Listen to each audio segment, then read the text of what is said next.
stress the fact that if you address this council, be mindful of the choice of words that you use. We're not going to have any type of foul language, or you will be escorted out by the police officers.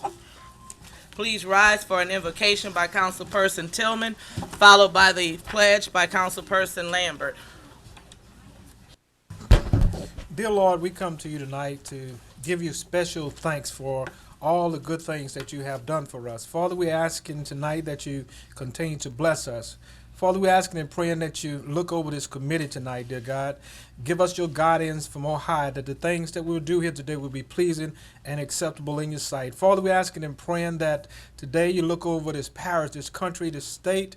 Father, we're asking and praying that you look down upon the Pizzolato family, dear God, realizing that death have come upon them. But Father, we're asking and praying that tonight you be with us tonight and for always. For these and all blessings we ask in Jesus' name we pray. Amen.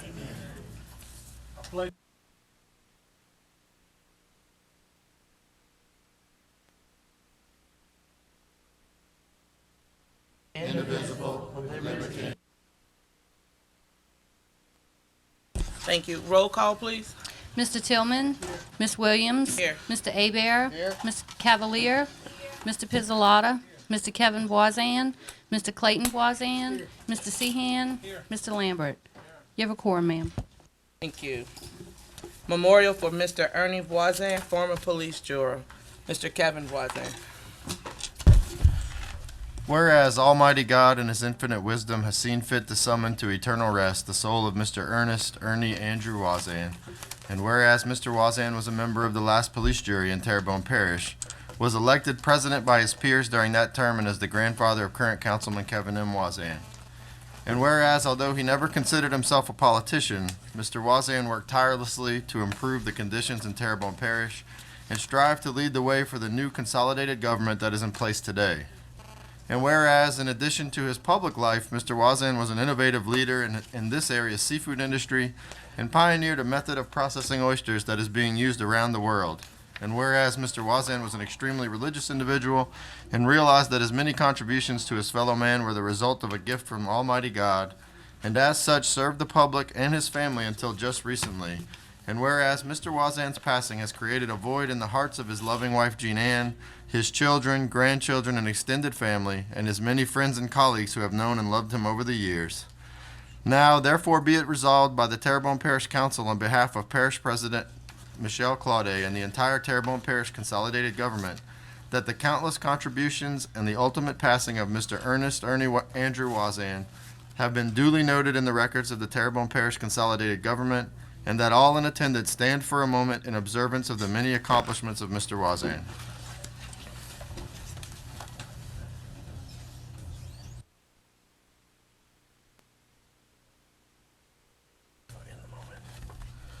This is signed by Parish President Michelle Claudet, Council Chair Arlonda Williams, and the entire Terrebonne Parish Council. I think his wife Jean Ann and his sons are here.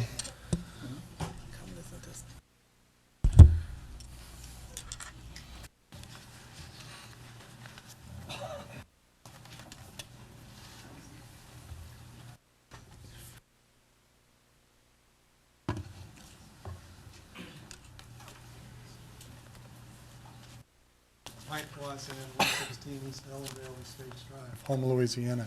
Thank you for this recognition. We miss him. He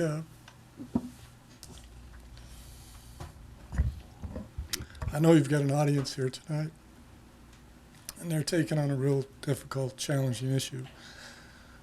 And I remember his serving in the same place you guys are serving and taking on some of the very same difficult issues and working through them. There is another side. There is a time past this. And he would say to me often that this too will pass. And it is challenging. You guys, I appreciate that the job that you do. He was always willing to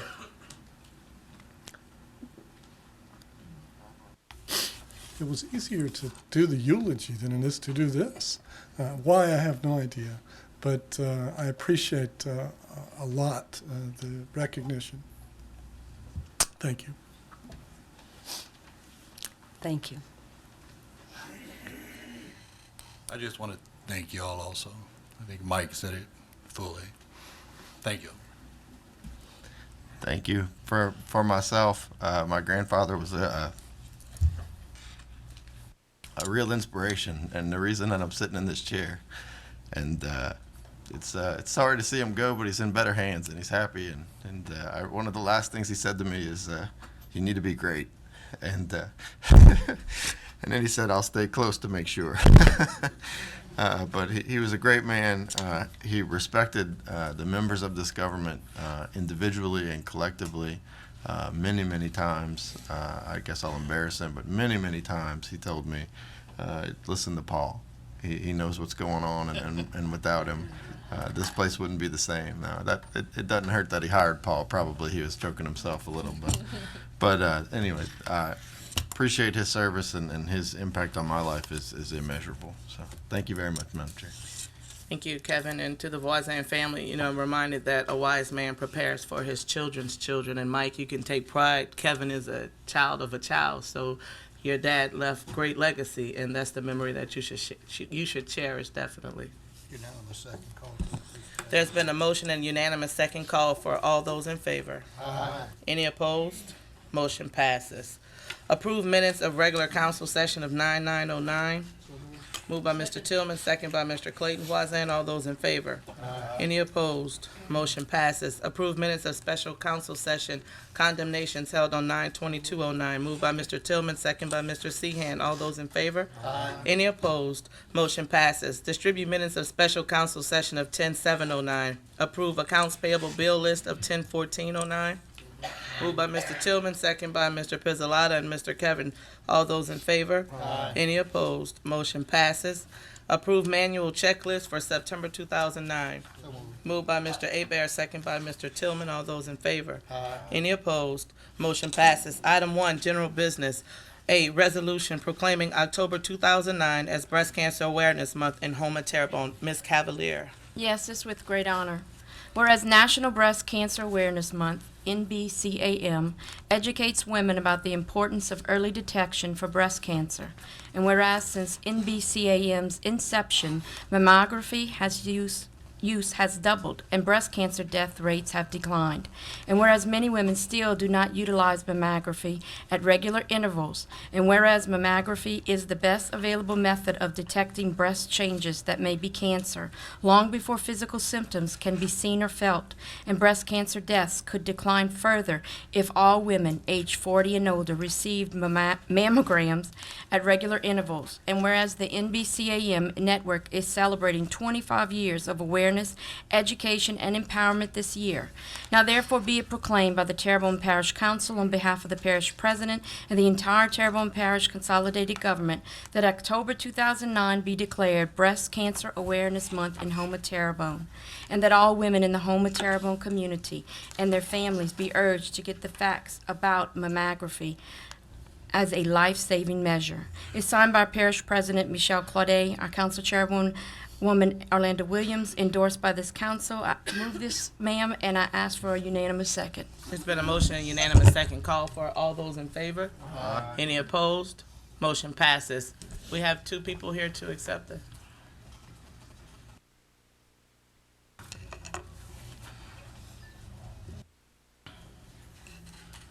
Just state your name and address.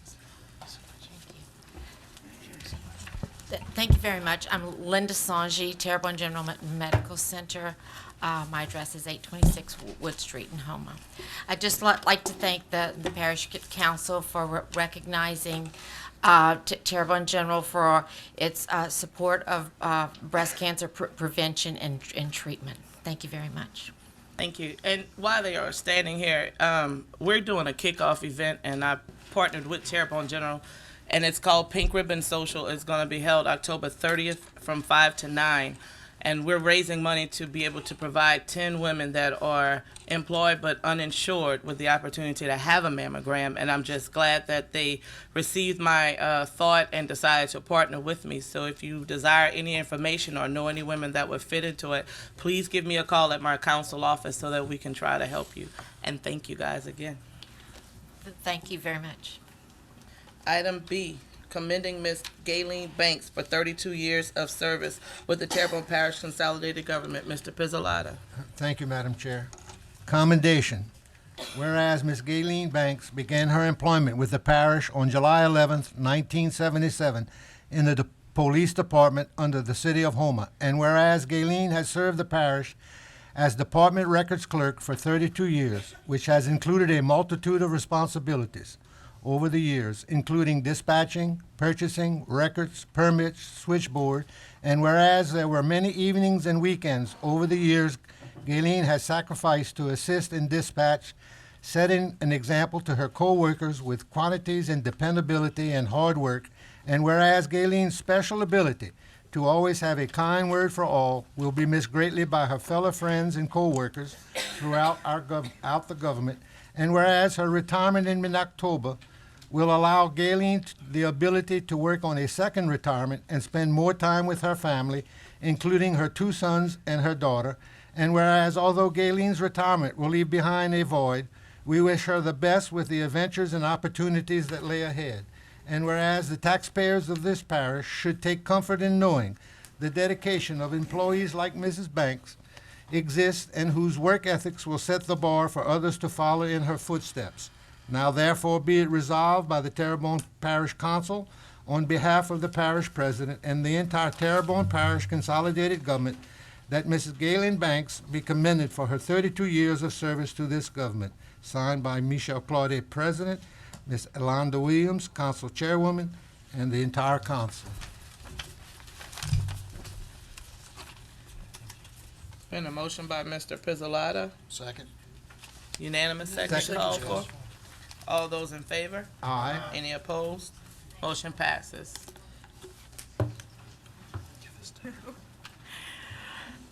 I would like to thank President Claudet, all the councilmen and council ladies. It's an honor, more than a privilege. And I'm going to miss all the workers, the entire Terrebonne Parish. I had many, many wonderful people I have met over my 32 years. I thank God, and how you said, I'm ecstatic. Thank y'all. And your kindness will never be forgotten. To help somebody means a lot. It may not be much, but it makes a difference. I love y'all, and God bless you all.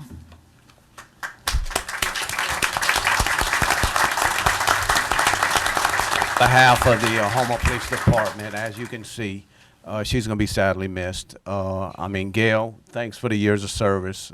We sad to see her go. Thank you. No, I just want to say one thing. When you see people who function in first responder categories such as police and firemen, it's such an honor to be able to do this tonight. And it really touches everybody to know that we have such dedicated people in this parish, and we need to thank every officer or every fireman that we see in uniform, shake their hands and say thank you very much for the hard work you do. Thank you, Madam Chair. Thank you. And just again to Ms. Banks, congratulations. 32 years and you still look very, very, very young. So you look like you have a whole life ahead of you. So thank you for everything and for every time we've called there. And you've definitely just been a kind person. So thank you. Item 2, public wishing to address the council. A, Chief Albert Nakan, Ile de Jean Charles Band of Biloxi, Chitimacha, Choctaw, Inc., wishes to address the council relative to the relocation of his people from Ile de Jean Charles to Berg. Chief Nakan.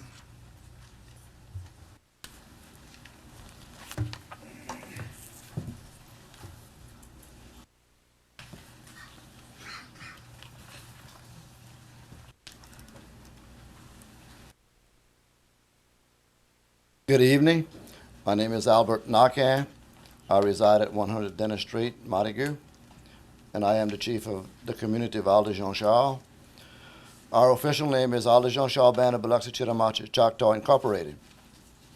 Our tribe is recognized by the state of Louisiana under their guidelines for tribal affairs, just as other tribes in our area. We are also applying for the United States government for federal recognition of our tribe. The island tribe is one of 3 tribes who have collaborated to form the Biloxi Confederation of Muskogees. We would like to thank you for allowing us to appear before you and present our proposal plan for the protection, safety, and future of our tribe, and to request your assistance in bringing these plans into reality. Before European explorers found their way to this rich and fertile land we call Louisiana, our tribal ancestors roamed these bayous hunting and fishing. In the early 1800s, our ancestors settled on a beautiful strip of land in the southern part of what would later become Terrebonne Parish. This strip of land would be named Isle de Jean Charles after Jean Charles Naquin, the father of Jean-Marie Naquin, who was the first to establish permanent settlement on the island. Jean-Marie Naquin was married to Pauline Verdun, and together they led the tribe to setting up the small tribal community we commonly know today as the Island Tribe. I became chief of the Island Tribe in 1997, and I am the 4th chief in succession from Narcisse Naquin, son of Jean-Marie Naquin, making me the 5th chief to oversee the tribe at their ancestral homeland of Isle de Jean Charles. Tonight, I would like to introduce to you our tribal council and would ask them to please stand as I call their name. Wencelas Billiot, Ernest Dardar. Chris Brunet couldn't come. Chris Brunet is in a wheelchair. I don't know if y'all know him or not, but he takes care of 2 small children also, so he couldn't make it. Roy Naquin, Tommy Dardar, Dale Dardar, Dalton Hendon, Adam Naquin, Ernest Naquin, Edison Dardar, and I believe that's it. We all here? I can sit down. Thank you. Since Jean-Marie Naquin and Pauline Verdun first settled on our little island, we have maintained our way of life and our cultural identity through the generation to today. Our way of life was simple and basic. We lived with the land and the sea. We survived with the land and the sea. However, since the early 20th century, the decision of man have brought and continue to bring destruction to our island, to our traditional ways of life, and to our very identity as a tribe. The rapid loss and sinking of the very land upon which we reside and the rise in the level of sea and making our continued residence upon Isle de Jean Charles both dangerous and impractical. The governmental choice of leaving our community out of coastal protection plans make our continued residence on the island fruitful. Just as the island road is visible, washing away minute by minute, so is the island itself washing away minute by minute. We would like for things to be different. We would like for ancestral homeland to remain intact and become, again, the beautiful, peaceful, productive place it once was. However, we must face the reality that we see before our very eyes, minute by minute. As the chief of our island tribe, it is my responsibility to do everything I can to protect and serve the member of our tribe, the Isle de Jean Charles Band of Biloxi Chittimacha Choctaw Incorporated, while understanding that the entire island is fragile and the entire island population is exposed to danger brought by coastal land loss. I speak as a leader of the island tribe and only, not for those who belong to other tribe only, and not for those who belong to other tribal organizations. Other organizations and their members must state their own causes in their own time and have no privilege in choosing option for the island tribe. We are here today to speak to our cause and our plan and our future as a tribe. It was with great deliberation and sad heart that myself as chief and a member of our tribal council came to the heartbreaking decision that the time had come to make plans for relocation of the tribe to a safer, more sustainable place. Yeah. Oh, okay. Well, stop me when I'm finished. Oh, I'm finished? Well, okay, well. I guess I'm finished.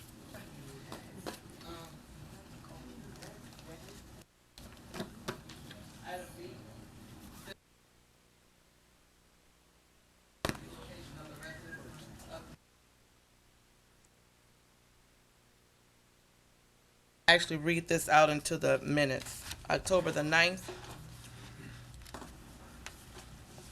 Dear Chairwoman Williams and council members, the local state legislative delegation in Terrebonne Parish and its concern for both the cost for providing infrastructure to Ile-de-Jean Charles and the safety of the residents has looked for other solutions.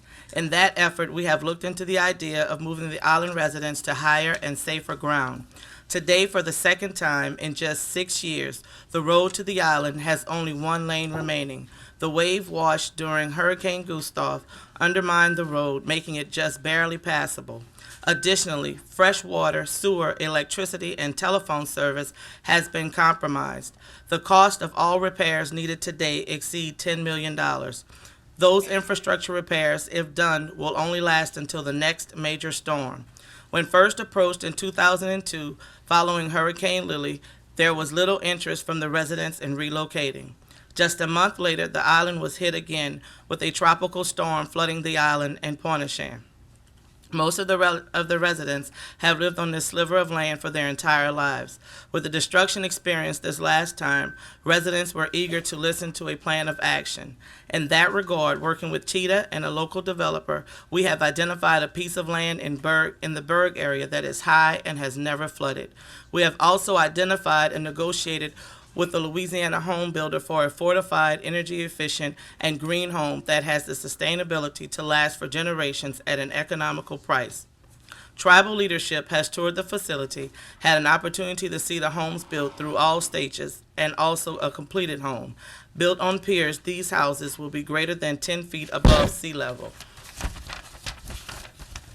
We are still working the numbers, but we believe from a federal, state, and local government perspective, this is to be a viable alternative to reconstruction of infrastructure and utilities on the island. To continue to put taxpayer dollars into reconstruction of the island utilities and road is a tantamount to sinking money into a never bottoming hole.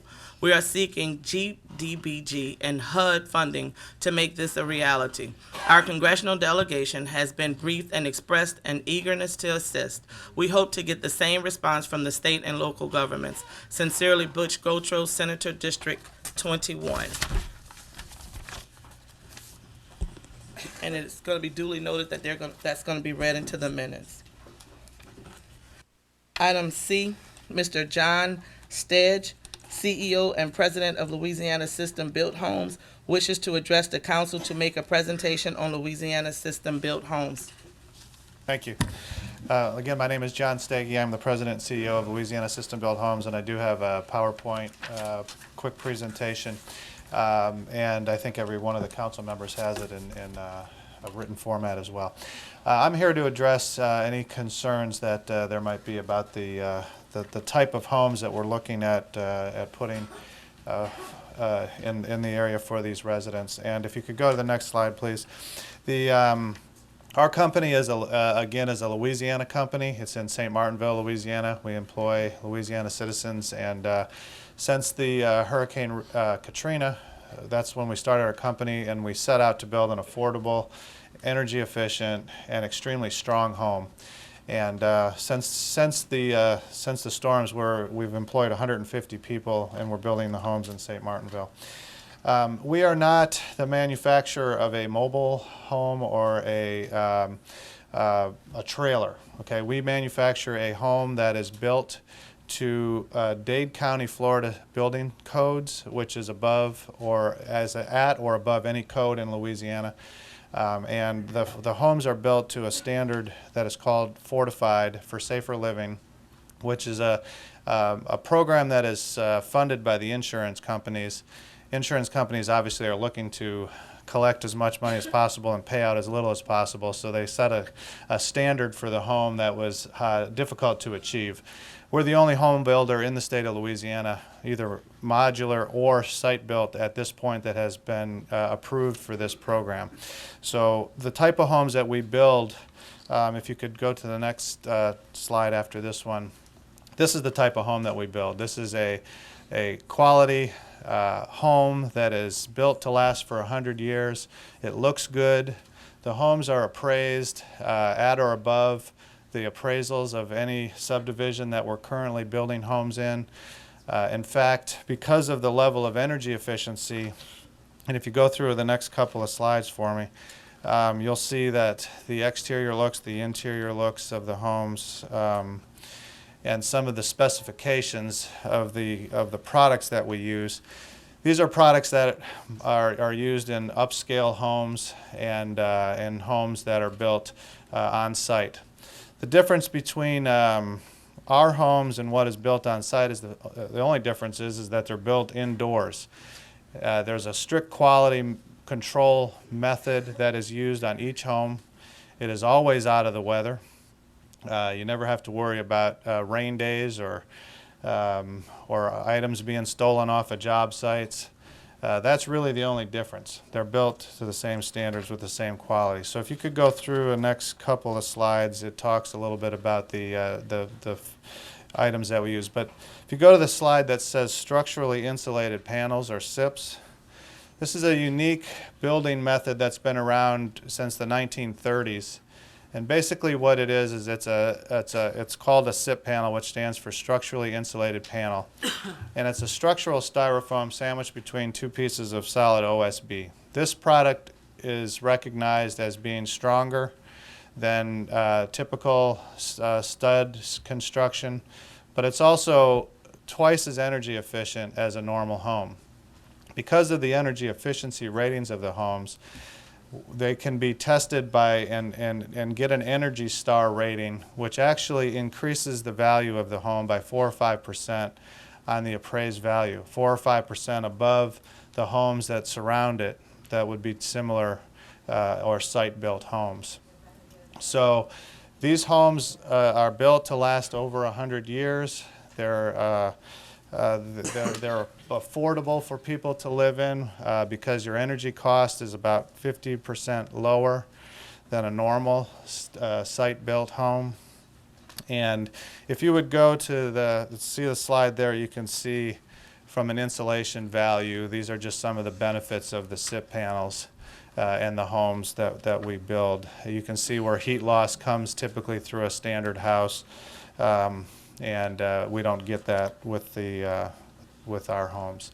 Again, I mentioned the fortified for safer living and the standard that we build to. There's some notes in there that specify exactly what those fortified for safer living programs are all about. But basically, it just tells you your house is stronger. The other thing that we build that we focus heavily on is the green standard. Our homes could be, have been and can be LEED certified, which of course is a big deal nowadays with energy costs rising, and we build with no formaldehyde products, no VOC paints, all those things that make a home safer to live in and more sustainable for the long term. So the rest of this is, if you want to just maybe go through a couple and show what the houses look like, some of the floor plans, which are very similar. Again, I want to stress, we do not build a trailer. The difference between a manufactured home and a system-built home, which is what we built, is the level of quality and the standard, the building codes that are followed to build that. Do you have any questions? Mr. Sehan? Thank you, Madam Chair. Oh, somebody's leaning on the light switch back there. All right.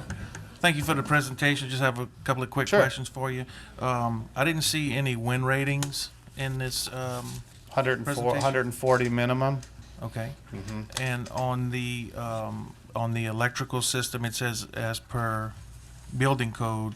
Of course, it's copper wiring here in Terrebonne. Is that you follow the building code of the parish you build in? Absolutely. Everything we build is third-party inspected and approved for the parish. We send all the plans in for approval. In fact, Mike Witch from this parish was at our plant, came with the tribal leaders and viewed our production and was 100% in favor of the product and had no issues with our construction. All right. Thank you very much. Thank you, Madam Any Chair. other questions? No problem. Mr. Hebert? Yes, thank you. Mr. Steege? Yes. I have a couple of questions for you. Thank you. I see in your plot plan, how many houses do you propose in this development? that you're looking at? I'm not proposing the development. I'm strictly the manufacturer of the houses. I think it's in the 60s. 60s? I think, yes. What time frame are you looking at as far as erecting the homes? Like, how long does it take you to erect a home? It takes in the factory or when they get to the site. Say, get to the site. They usually take about 2 to 3 weeks once they're delivered to the site to finish. It takes us about 4 or 5 weeks in the factory. 4 or 5 weeks in the factory and 2 to 3 in the field. That's right. Pretty good. It's very fast.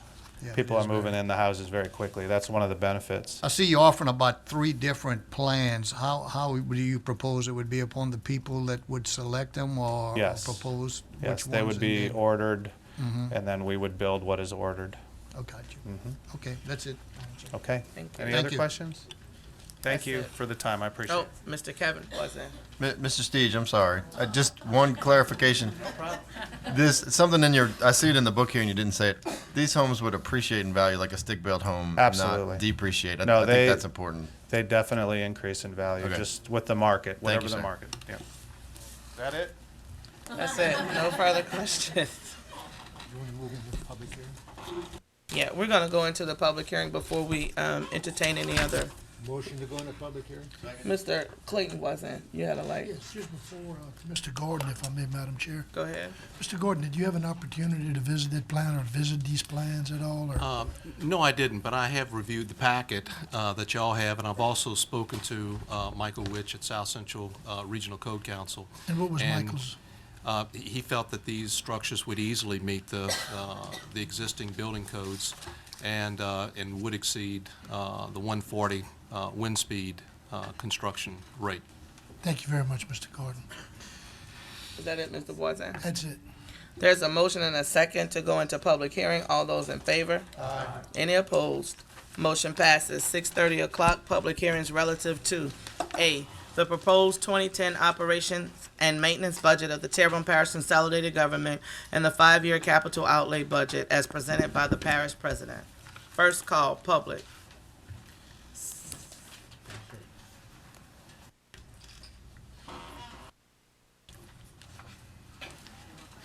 Good evening. Curtis Neal, 105 T. Babb Street, Montague, Louisiana. Question before I say this, so I can be clear on what this is about, because the items aren't listed on the agenda. Is this the same discussion we had at a committee meeting relative to several different items, which included the cash field monies to be spent, and part of this 5-year capital outlay, part of that process, and like the District 6 road fund money, is that included in this 5-year capital outlay, or is this something different than we discussed at the committee meeting Monday night? Mr. Levron? The issue concerning the LaCache landfill is not on the docket tonight. That's been deferred till the next meeting. The issue regarding Road District 6, there is a component in this budget that does deal with Road District 6, yes. Mr. Labat, I saw you had your light. Yes, ma'am. I was just going to say this public hearing is mandated by the charter. It's on the proposed 2010 budget. It's just offering public to comment on this. We'll still go through budget hearings for the next 2 months. So it's still a long process on the 2010 budget. Thank you. Okay. Can I still comment on District 6 road money, since it's going to be involved in this proposed money for 2010? Yeah. Since it's on the 3 agenda minutes. to be discussed by the parish president? Well, and this is what I think, and Peter can correct me if I'm wrong, or anybody else, maybe administration. In the past, we used District 6 road tax money to build a bridge on Tomas Nakan's property, I think. And I think if it's the same bridge I looked at today, it's got 2 gates on it, not accessible to the public. And the intent of the bridge, I think, was to access J1 levee with dirt to build a levee to protect Terrebonne Parish from flooding. However, if that money was spent on private property, it ought to be allowed that the public can use it. If it just serves this parish government, it's not a public bridge. It's on private property still. If I'm wrong, please correct me. The people who live on the island are in District 6, and if I'm wrong again, please correct me. And they pay taxes, and they are paying taxes in District 6 to District 6 road fund money. However, the bridge use, if it was for the J1 levee, not benefiting them. They're not in the Gulf of the Morganza system. However, they paid, I think, for a bridge to access the levy with their tax dollars. So I call it taxation without representation. And I could be wrong, and please don't, if I'm wrong, please correct me. Y'all do it to me often. And I don't mind being corrected when I'm wrong, and I'm here to not to put a stick in the spoke. I'm here to get an education. Maybe this is not the place to do it, but since it's on the agenda, that's why I'm asking. And I'm hoping y'all read that letter I sent y'all about what I want to speak about when it's time for the public to address the council. I think the people who pay the tax in the district should be the only one to receive the benefit of the tax in that district. You shouldn't pay a district road tax in Montague or Ward 6. I say Montague because predominantly Montague is mostly Ward 6. And it's been going on since before we were consolidated government. Mr. Neal, you were concerned with not Again, the it's taxing about District part, but 6. because I don't want to get into the, I don't want to get into the part about taxing and all of that if we're talking about the budget for the road lighting for District 6. But it's just about how y'all gonna spend the District 6 budget money. And from here on out, the public has a right to know how it was spent, and if we're gonna pay taxes in District 6 road fund, which I'm opposed to this tax even existing, like you know, then it should be spent for the benefit of people who pay taxes in District 6 and not for the J1 levy, who left part of District 6 residents out who pay taxes to build that bridge. And it's wrong that we did it if we did that. Thank you. Mr. Lambert? Yes, sir. I'll ask Mr. Levron to help me with this. Mr. Levron? When this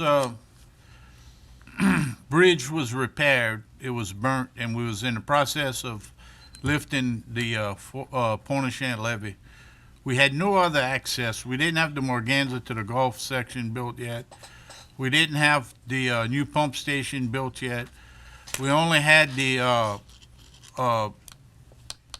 Sudden Natural Gas Road, and this was very, very important to, we had the equipment on the levee, the levee being raised, and the vandals built a campfire under this bridge and burned it. And this was our only access to get our heavy equipment and all. And I had to make the decision, and I made that decision, and I'll make it again anytime to protect the people from flooding. Thank you. Thank you, Mr. Lambert. Mr. Yeah, I'd like to add just a few comments to Mr. Lambert's remarks. The bridge in question, I believe, is again, as he indicated, is actually the access to the 4-1 drainage and forced drainage levee maintained by the parish. The roadway and the bridge was originally constructed using capital improvement dollars from the quarter-cent sales tax in addition to drainage funds. And sometime later, after it was constructed and used for that purpose, there was vandalizing of the bridge. And Mr. Lambert is correct that there was a small contribution from the Road District Road and Bridge Fund to repair that bridge. Thank you. Second call, public. Third and final call, public. Motion to close, Mr. Tillman. Second by Mr. Kevin Voisin. Ms. Cavalier? So I'd like to add that we refer all public comments to the Budget and Finance Committee that were made today, to that motion to close. All right. Motion, maker of the motion agree? Second. All in favor? Aye. Any opposed? Motion passes. Motion to adopt, Mr. Tillman, second by Mr. Kevin Voisin. I'm sorry. Motion to continue, Mr. Tillman. Second by Mr. Kevin Voisin. All those in favor? Aye. Any opposed? Motion passes. Item B, a proposed ordinance to authorize the acquisition of sites and/or servitudes required for forced drainage project 11B, to authorize the parish president to execute any and all documents necessary to acquire sites and/or servitudes, and to authorize the parish legal staff to commence expropriation proceedings in the event the sites and/or servitudes cannot be obtained conventionally. First call, public. Second call, public. Third and final call, public. Motion to close, Mr. Kevin Voisin, second by Mr. Seahan. All those in favor? Aye. Any opposed? Motion passes. Motion to adopt, Mr. Seahan, second by Mr. Kevin Voisin. All those in favor? Aye. Any opposed? Motion passes. Item C, a proposed ordinance authorizing the parish president to execute a cooperative endeavor agreement with Samantha M. Luke for the lease of hazardous mitigation grant program property located at 7027 Shrimpers Road. First call, public. Second call, public. Third and final call, public. Motion to close, Mr. Clayton Voisin, second by Mr. Tillman. All those in favor? Aye. Any opposed? Motion passes. Motion to adopt, Mr. Clayton Voisin, second by Mr. Tillman. All those in favor? Aye. Any opposed? Motion passes. Item D, a proposed ordinance authorizing the parish president to execute a cooperative endeavor agreement with Mr. Wilbert Billiard for the lease of hazard mitigation grant program property located at 7326 Shrimpers Road. First call, public. Second call, public. Third and final call, public. Motion to close, Mr. Clayton Voisin, second by Mr. Lambert. All those in favor? Aye. Any opposed? Motion passes. Motion to adopt, Mr. Clayton Voisin, second by Mr. Sheehan and Mr. Tillman. All those in favor? Aye. Any opposed? Motion passes. Item E, a proposed ordinance to amend the 2009 adopted budget so as to recognize a grant from the Department of Health and Human Services. First call, public. Second call, public. Third and final call, public. Motion to close, Mr. Sheehan, second by Mr. Tillman. All those in favor? Aye. Any opposed? Motion passes. Motion to adopt, Mr. Sheehan, second by Mr. Kevin. All those in favor? Aye. Any opposed? Motion passes. Item F, a proposed ordinance to amend the 2009 adopted budget so as to recognize funding from the Federal Transit Administration for additional buses. First call, public. Mickey Foscott, 253 Magnolia Street, Homer, Louisiana. I just wanted to make a comment on this proposal. I'm in the media about 2 months ago. Somebody wrote a article, the editor saying that all grants that they get from the government is a waste, it's pork.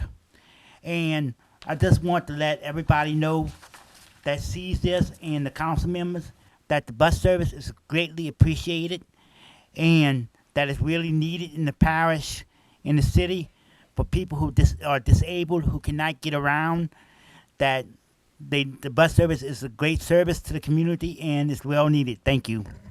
Thank you, Mr. Fonseca. Second call, public.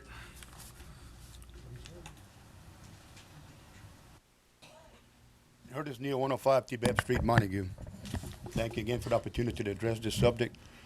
I was here when, before the bus transit system ever started, and I opposed it because of this reason. It wasn't self-sustaining. And from what I understand, if I'm wrong, please, again, the administration can correct me. If it's not self-sustaining, will these new buses that we're gonna add on be self-sustaining, or we will have to raise a tax later on down the line to maintain, hire drivers, pay insurance, buy new tires, whatever it takes to maintain these extra buses? Do we have a source of income from the federal government who's gonna give us the money to buy the buses? Will they also help with the maintenance, the employees, the insurance in the future, that we don't wind up with, like we did with the Texaco money, buy these buses. In the first year we had them in place, I think we were at $800,000 deficit because of if I could be wrong in the numbers, but I remember those numbers in my head, that we had something around $800,000 a year deficit because of these buses that we allowed to accept this grant for. Similar to what our governor did and not accepting some of these monies for different non-recurrable expenses. I'm hoping that this is not something that we're going to add on and then we don't have the money to continue it or to to maintain it without increasing the other taxes. I don't know if we want to handle any more taxes in our parish. And just, I'm hopefully that we have a source of funding for I'm not against the buses if we have some additional, and I don't want to be against Mickey because I know he really uses it. And a lot of other people use it and they really need it. And I'm all for user fees, but please don't accept, somebody gave me the White House, I couldn't afford to even paint it. So if we're going to accept these buses, make sure we can afford to maintain them and they don't have to be from a tax increase to do it later on down the line. Thank you. Thank you, Mr. Kevin. Thank you, Madam Chair. I just want to clarify, these are for additional buses, but not for additional routes, which means that it'll extend the life of the buses and actually save the taxpayers money over time. So we can get less use per bus and therefore actually maximize the investment and maximize the ability to help. I'll let you know that public transit, if all you ever do is look at tickets coming in versus what you paid out, no public transit system in the world is self-sustaining.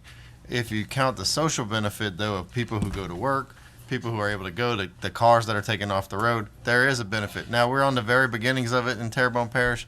When we first started the bus system, I'll be honest, I thought it was a little crazy. But ridership is up, and when you talk to the people who use it, and there will be more and more people who use it as gas prices go up, and as energy demands become more important, there's more cost than just ticket versus cost. It's also the social cost of people who would otherwise not have jobs and therefore tax the system. So, but just so you know, this one is actually to extend the life of buses and save money. So thank you, Madam Chair. Thank you. Third and final call, public. Motion to close, Mr. Tillman. Second by Mr. Clayton Voisin. All those in favor? Any opposed? Motion passes. Motion to adopt, Mr. Tillman. Second by Mr. Voisin. All those in favor? Any opposed? Motion passes. Item G, a proposed ordinance to rezone property designated as 144 Samuel Street from R1 Single Family Residential to R2 Multifamily Residential. First call, public. Second call, public.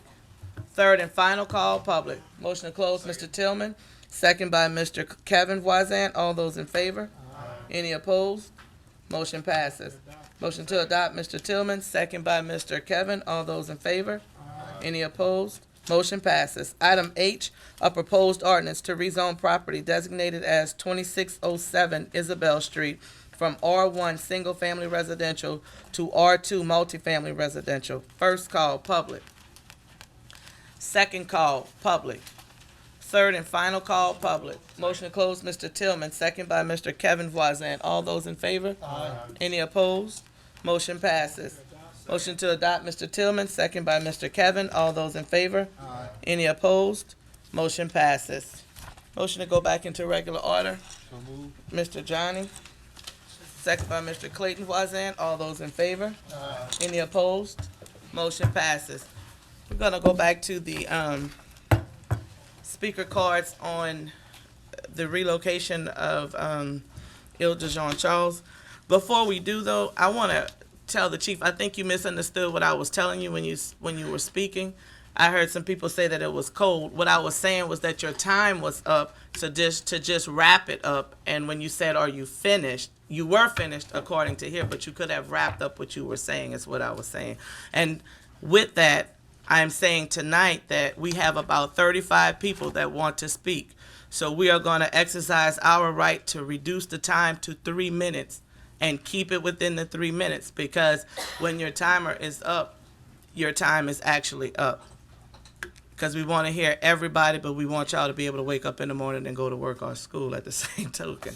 Ms. Kelly Buquet, Berg residents, relocation of Ile de Jean Charles. Good evening. My name is Kelly Bouquet, and I live at 4460 Country Drive in Berg. I want to start by saying that I think that it's admirable that Chief Nakan and his council want what's best for his residents on Ile de Jean Charles. But I think as a resident of Terrebonne Parish, we all want what's best for everybody in the parish. But I've been having some trouble trying to pinpoint an actual location in Berg. No one can actually tell me exactly where they want to relocate the people from Ile de Jean Charles. And I think that that's something that we should look at. I think the presentation that the home builder put looked great. The houses are beautiful. I think they're nice. But nowhere in his presentation did he show them on 10-foot pilings. How is that going to work? I believe that relocating the residents is an important thing. I think as a community, we should consider that, especially as the parish council should also consider it. But putting or relocating people from this parish into another flood zone really should be taken into consideration. For the last hurricane, the cutoff line that was mandatory evacuation was Klondike Road. And if where I assume or I am thinking that the relocation is going to be, this is just feet from that area. I wish someone could tell me where exactly it's going to be, because I am not the only one who wants to know. And I think that it is important that everyone know this. Would anybody on the council know exactly where?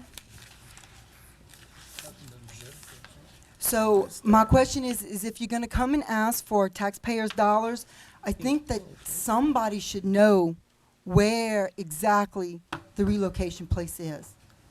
And think about the drainage. Where, I mean, we can't even talk about drainage if we don't know where they are. Mr. Gordon, would you like to answer the location? Well, it's my understanding that the relocation would go to St. Agnes subdivision, an addendum that has been brought to the Planning Commission.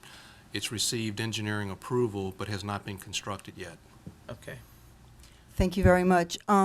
As a resident of St. Agnes subdivision, I think that the residents of Ile-de-Jean-Charles should be informed of what actual flooding takes place in that area and where the drainage should be.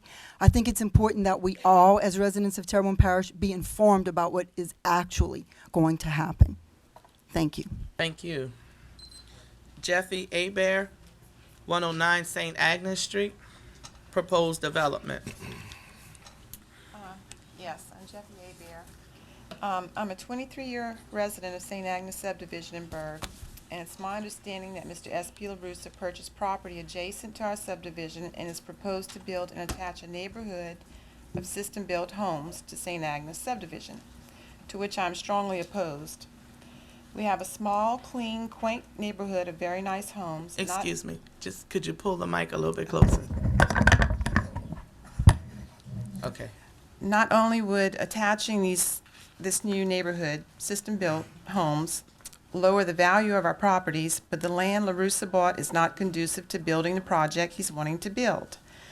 The property is low and will have to be built up, which will cause our neighborhood to flood when we already have a flooding problem when we just have a hard rain. There's also a bayou that runs parallel to the rear of St. Agnes subdivision that flooded the back streets of our subdivision for Hurricane Rita. Another point I'd like to make to the committee is that it makes absolutely no sense to move 15 to 20 miles away from Pontchartrain when you're still in a flood zone. If statistics are correct, in 20 years, Berg could possibly be in the same position as Ile-de-Jean-Charles. I realize that these people need a safe place to live and sympathize with them, but as a property owner, I need to protect my own. If we're going to relocate the indigent people of Ile-de-Jean-Charles, let's put them in a safe place that makes sense, possibly north of Intercoastal, so that they won't have to relocate in another 20 years because of poor planning of the Planning Commission and certain investors who are not so interested in helping these people, but trying to fatten up their pocketbooks at the expense of good people in the government as well.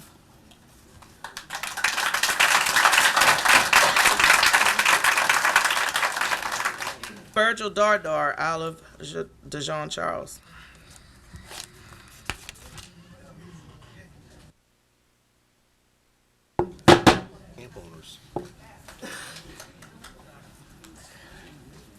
Virgil Dardar, 549 Island Road. I've been a resident there all my life, and good Lord say the same, I'm looking to stay where I'm at. I have no intention of moving. I was born and raised in that area, and that's what I'm looking for. Stay right where I'm at. If I gotta go home by boat, I'll go home by boat. My land is, my house is 10 feet off the ground, and I have no intention of relocation. I work for myself. I'm a fisherman, and I'll keep working as long as I can. So I don't know who's gonna stand with me on it, but I know I'm standing right there. Thank you. Thank you.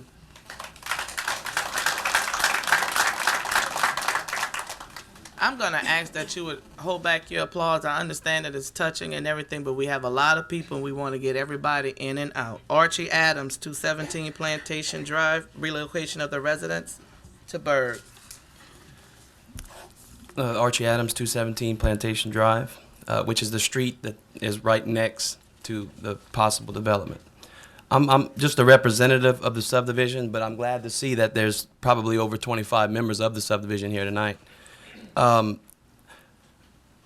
We want to make you and the residents, and even the residents that might possibly be moving to our area know pretty much what Ms. Bouquet said was drainage.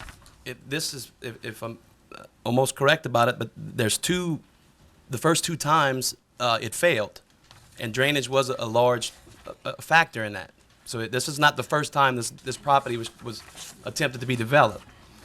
So as of right now, and I got pictures for y'all to see, this is a 15 to 20 minute rainstorm. That's all it was. And that's Plantation Drive. That's the first street that bumps up against the proposed area that we're talking about. You know, and everybody here should want to see that too. So if we have an elevated subdivision next to us, you know, I'm not an engineer, I'm not a developer, but I know one thing: water runs downhill. Okay, and I think that's exactly what's going to happen to our subdivision.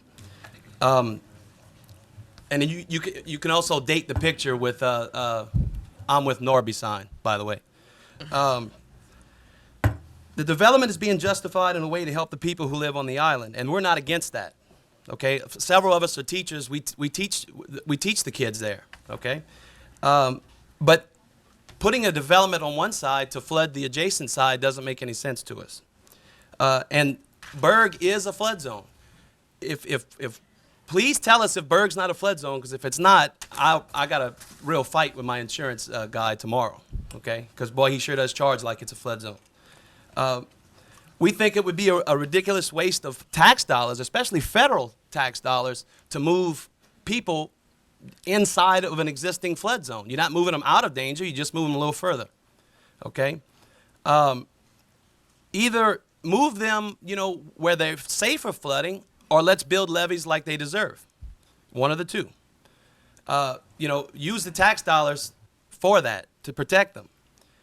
Sewage is also an issue. We have an independent sewage in our neighborhood, and they're talking about tying into that sewage. I mean, that's scary. Is somebody actually doing a study, or is it they just saying, it's okay, but that's enough, it's big enough? You know, that's what we're worried about too, sewage backing up in our house because it's being overused. Also, in conclusion, St. Agnes is a good neighborhood with people who work very hard and take pride in their modest homes. Okay, we do not want to create a project that will disrupt that, or we don't want to create it. Also, there are several school teachers, like I mentioned before, in our neighborhood. Okay, please let us go back to our classrooms and relate to our kids that, you know, local government and state government works for the betterment of all taxpayers, not just for a couple of businessmen who maybe have made a bad investment at one time and now is trying to get out of it. Thank y'all for y'all time. Thank you. Mr. Ernest Dardar, 470 Burglar Rose Highway, Island Relocation. Mr. Dardar. Ernest Dardar, 470 Burglar Rose Highway. Before the meeting, I passed out a little package with a picture of what the island used to look before. And I don't know how many of y'all have been down there lately, but it doesn't look near like this. Far from it. As a former resident of R.J. Charles, I would like to say I'm in support of the relocation. I know it's hard to leave the place where you was born and raised, but with the erosion moving as fast as it is, we have no choice but to move. We had a chance to relocate, but it was passed up. We have a chance to relocate as a community once again, and this probably will be the last chance we have to move as a community. Some of our people said they would die there, but said then they have left. Our community is moving away little by little. In our fight for federal recognition, we have to be a community. Not one family here, not one family there. This is probably our last chance. Help us to keep our community together and relocate us as an American Indian community as it is now. And there were myths and rumors about our relocation. Utilities would be cut off from the island without residents having utilities. When the petition was going around the island, someone said that they was going to sign the paper. If they signed the paper, that they would lose their property. If the island relocates, they will lose their property to the rich sporting industry. they will lose all mineral rights. Albert and his father-in-law will buy the island. I don't see that happening. Albert will move in an area that floods, moving to Hope Farm. Albert will get the money and keep it. Another tribe is claiming membership. But according to the Bureau of Indian Affairs, the BIA, if you are not presented with a resignation form from our members, then they will still remember on our tribe. Therefore, the other tribe has no claim on our members. Thank you. Thank you. Mr. Cody Dardar, 427 Island Road.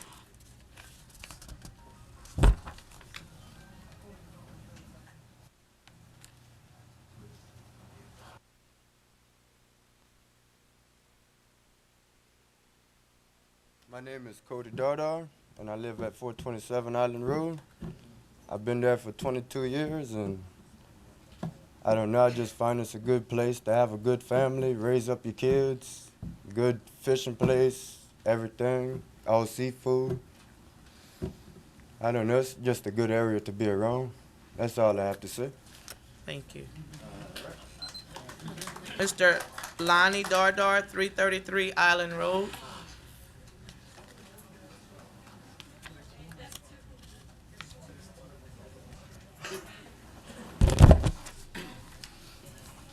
Good evening and thank y'all.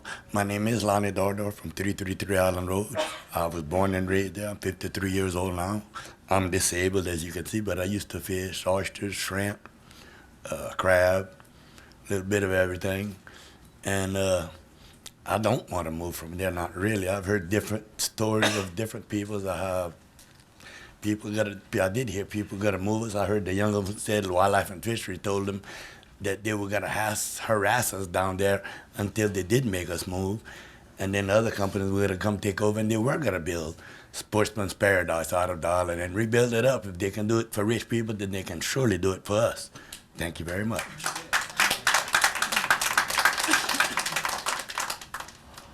Laura Ann Chasson, 2375 Highway 665, Island.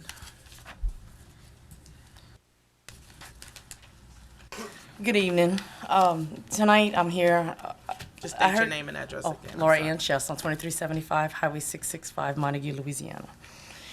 I'm here tonight because I heard the committee meeting, and I'm here to say that Albert Nakan does not represent all of the community. And I'm here tonight also in support of the wishes of the people that actually live on the island. They have their own minds, and I respect whatever decisions they make. And, the other night also on the committee meeting, Mr. Neal had said that about federal recognition. Well, I'm here tonight to tell every one of y'all that I was born and raised Indian, and I will die a Houma Indian. I do not need the federal government stamp of approval to say who I am. It's funny, just because we don't have federal status, people think that we're not Indian. But our Indian people, including my parents and a lot of people over here tonight, were denied education because they were Indian. And I remember that I'm 44 years old, and I remember I couldn't go to a store because I was Indian. People talk about federal recognition, but they have no clue on the benefits or the drawbacks of receiving recognition. The fact is, Native American across the United States are the only people that has to have a number. We're the first people, and we're branded with a number, and we have to prove who we are. No other race in the United States has to prove that, but our Indian people across the United States. And if anybody's interested, after this, I know we're short time, but you could contact me. My information's on the UnitedHomenation.org, and I'll be more than happy to discuss any information. But also, in the committee meeting, it was mentioned that people flooded several times at the island. I'm here to tell you that is correct. But the island was not the only place that was flooded. It was all the communities. I live in Pointe-aux-Trembles. The people on the island were dry where I still had water because the levees trapped me. And they had to actually pump the water out. And I had water there for a long time because of the levee system. And I'm just touching in on everything. But last night, I also listened to Martin Falls broadcast. And some of the people has the notion that the island people receive all kinds of funding. Well, I'm here to assure you that I fill out many FEMA forms, road home form applications, and I read many denial letters. People have insurance down there, just like I do. You know, not everybody has insurance, like everybody doesn't have insurance in Houma. But I'm here to tell you that, you know, people do have insurance. And whatever their decision makes, that's what we respect of them. So thank y'all for your time. Andrew Chasson, 429 Island Road. Andrew Chasson.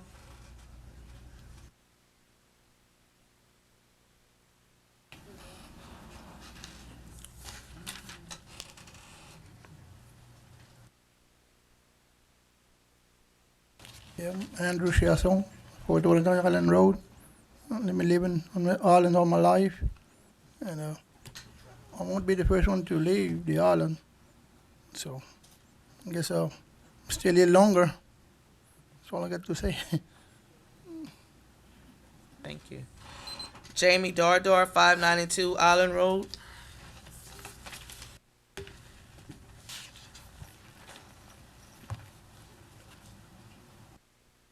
I'm Jamie Dardar, 592 Island Road. I'm the last resident on the island. I live out of the levee system which y'all built. I can assure you what Lorianne said about being dry, because the day Hurricane Gustav hit, I did go down by boat. I was dry. The island itself was in a bowl of water, looked like Little New Orleans. I did not wish to leave the island, and I will not leave the island. My house sits on my family's property. I'm 9 foot in the air. I didn't take no water. I make my living as a commercial fisherman. I have in my pocket $23, which I made today crabbing for 2 boxes of crabs. So I can't afford to leave the island. I couldn't afford the gas to get back to work. I plan to stay there. Thank you. Thank you. Mr. Chris Chasson, 3944 Highway 665 Montague.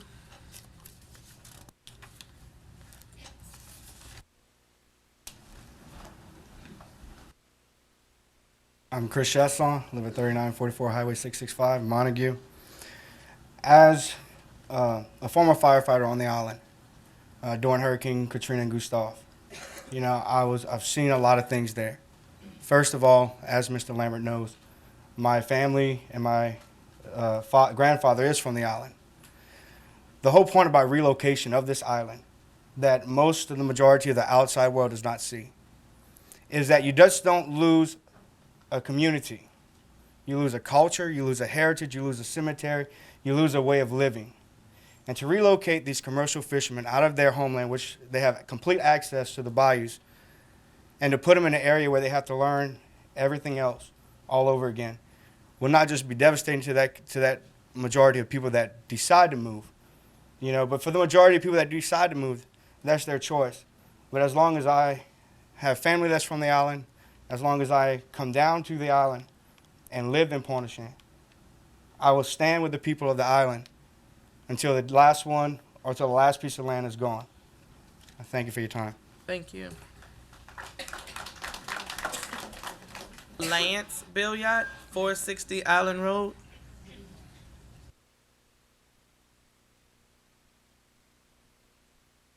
It's not Lance. Edison Dardar, 309 Island Road.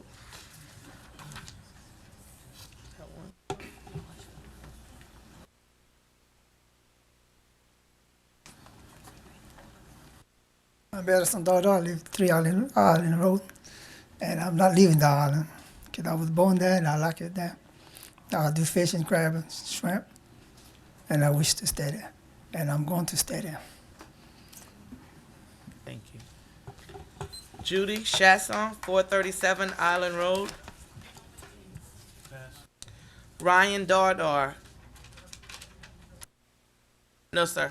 Ryan Dardar, 956 Highway 665.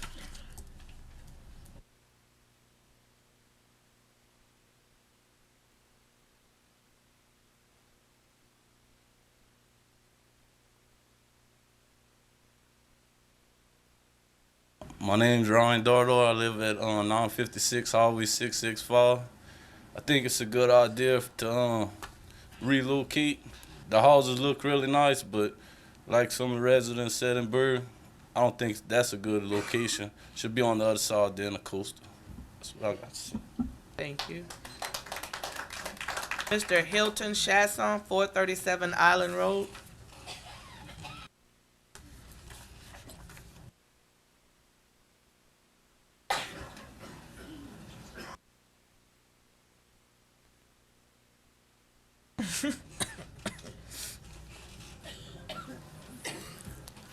Hello, my name is Hilton Chasson from the Island Road, 439 Island Road.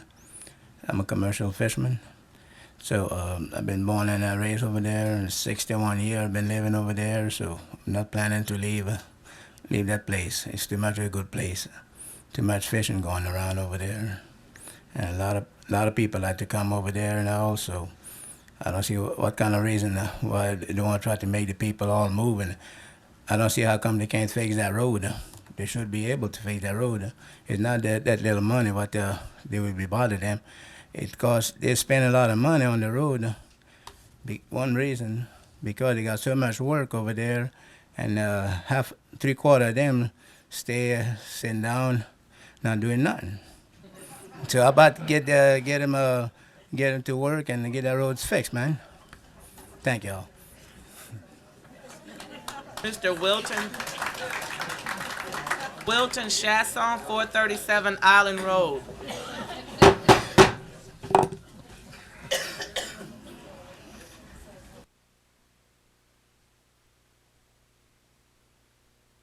My name is Wilton Chasson, 437 Island Road. Like to fish down there. You don't have far to go. It's just right down the door. You can just fish there. I think they should fix that Island Road. If they want, they can. I don't see why they don't want to fix it. If they want to, the parish want to fix it, they could fix it. They can make a levee to stop that water from going in people's houses. That's all I see. Thank you. Ms. Faye Danos, 437 Island Road.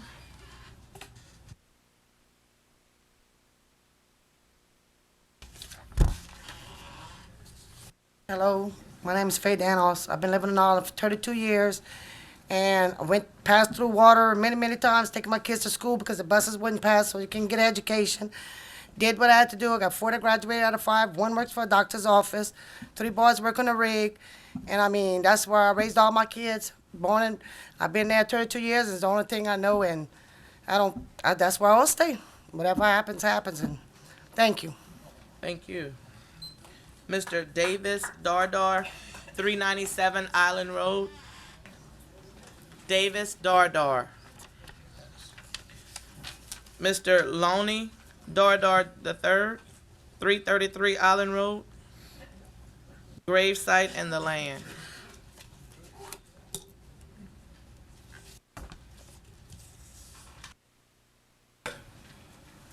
You know, my name's Lonnie Joseph Dardar III. I was raised at 333 Island Road. That was my grandfather's house. He raised his kids and his grandkids there. Now what concerns me is, if we do, say y'all do move everything, okay? Everybody wants to leave.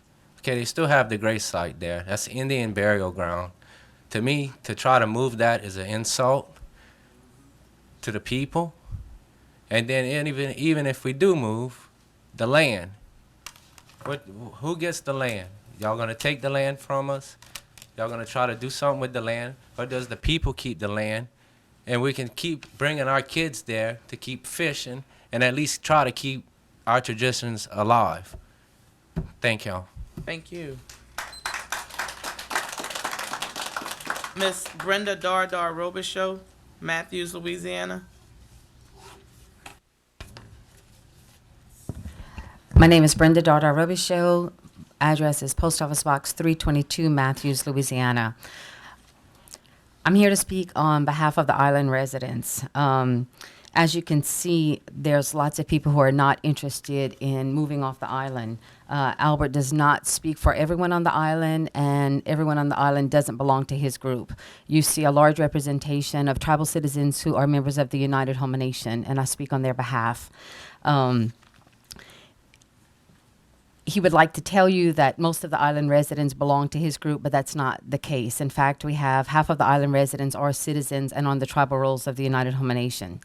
We have taken a stance, the leadership of the United Homa Nation, that we want to support the decision of the island residents. It's not for us to dictate whether they should leave or whether they should stay, but we are there to support them in that emotional decision. As they've stated, they have lived there for generation after generation. It's not just a piece of property, it's home for them, it's family, it's culture, it's tradition. After Hurricanes Gustav and Ike, I walked on the island road along with my husband and daughter in mud up to our knees, and there was hardly a home left standing. But when you go today, people have picked themselves up by the bootstraps, and they have managed to fix their homes, and they're living there again. And so you have a culture that is dependent on that community. And so our concern is that if people live, that's a part of our heritage that we're going to lose as well. And so we're here to support the tribal citizens of the island who wish to stay. Those who choose to move, we'd like to support them in that decision as well. We have been working with local, state, and federal government in assisting our tribal citizens to be able to rebuild a sustainable home. If you go down to the island, there are camps that are there that are sustainable. They're elevated after these past 2 hurricanes. They hardly suffered any damages at all. So there is a way to remain on the island and to build the sustainable homes. You just look at the camps that are there now. And so we'd like to help our tribal citizens who choose to stay there to be able to build the sustainable homes. And so, like I said, we are in support of the people of the island. As you can tell, there's lots of them here today to express their concerns to you about relocating and how they would like to stay, and we'd like to support them in that effort. Thank you. Thank you. David McCormick, 200 St. Agnes Drive, addition of subdivision adjacent to St. Agnes.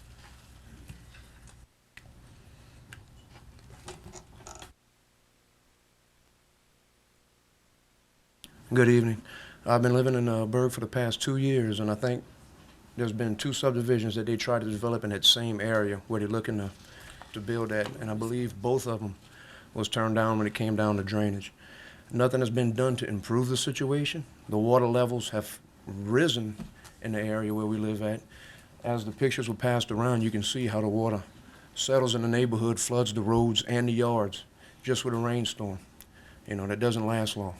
Nothing's been done to improve the drainage. I do not see how, when it comes to the Drainage Committee, how this can be approved. And if it is approved, I would like to know who would I have to go to when my insurance company doesn't pay my insurance deductible when my house floods, the first rainstorm it is. That way I know who I can go to and sue. I have, from what I hear tonight, a lot of these people love their community, you know, and I don't think they should be forced to move out of the community from one area where it floods to another area when it floods when it's a thunderstorm. And that's all I have to say. Thank you. Thank you. Mr. Reggie Berg, 4632A Country Drive. Ilda Jean Charles and CDBG. Reggie Berg, 4632A Country Drive. I'm not in support of moving or staying, but I am in support of the people in the lower rural parishes from Pointe-aux-Champs all the way to Bayou du Large to receive the funds that are proposed in the Gustav Ike Recovery Draft Application Plan. The question I pose to you, in the Ike Gustav Community Development Block Grant Funding Application Plan, how much money is dedicated toward the island? How much money is dedicated toward the island road? It's a rhetorical question. I'll answer it myself. 0. 0. The island road or the island is not mentioned in your plan. I've come here numerous times and have complained and said that we have been left out as a rural community all across the board. All that is needed, and it's stated in your project selection criteria. Each project must be eligible for CDBG funding. Infrastructure projects may be eligible if the need arises from a 2008 storm, which it did. The project is the best alternative to resolve the issue. The parish can determine the need for facility, threat to health, safety, or welfare. No other funds are available in the time frame required.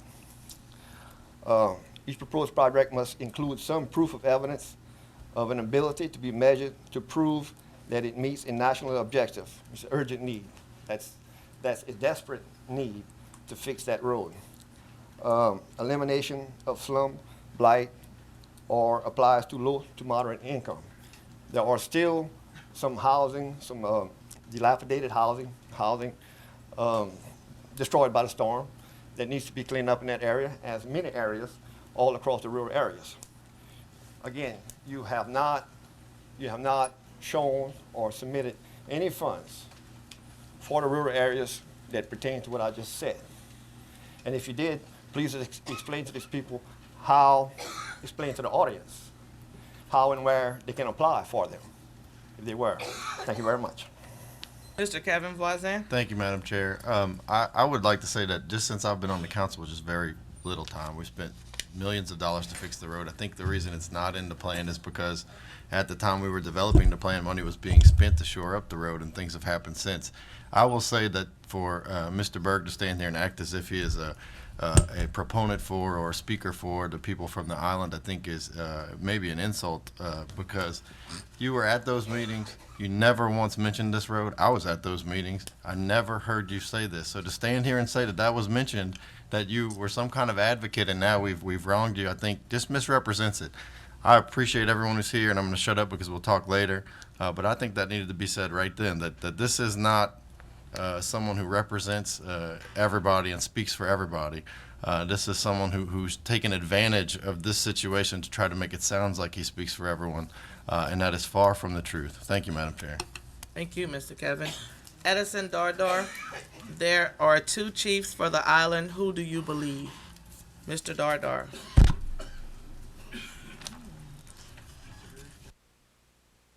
My name's Edison Dardar, 428 Aragon Road. What my concern is, we got 2 chiefs down there, and who do you believe? Okay? Everybody say, believe this one, come sign up with me. Man, people's getting confused who to go with. Look, yeah, everybody's in here arguing about the flood, where you gonna move, people in Berg area. Man, that's sad. Look how much people they got in here from the island. Look, everybody in here. They complain about the island and 2 chiefs. To me, if they have 2 chiefs, why they can't come into one? That's all I have to say. They might hate me now, but oh well, they have to get used to it. Thank you.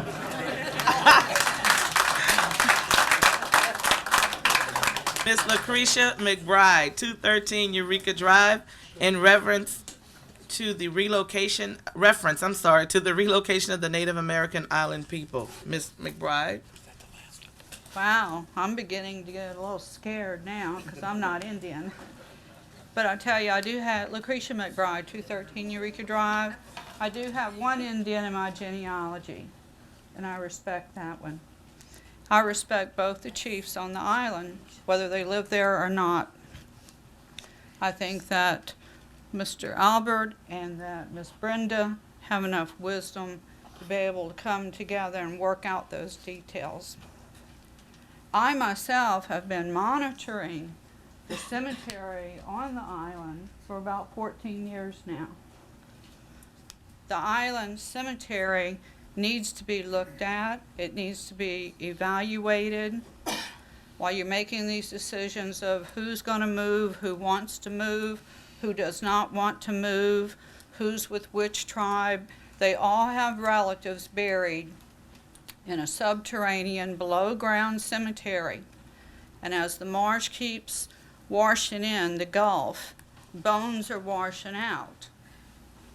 And I would like to ask Chief Dardar and Chief Albert and Chief Brenda and several of the other chiefs from those tribes, if nothing else, to get together and discuss that cemetery.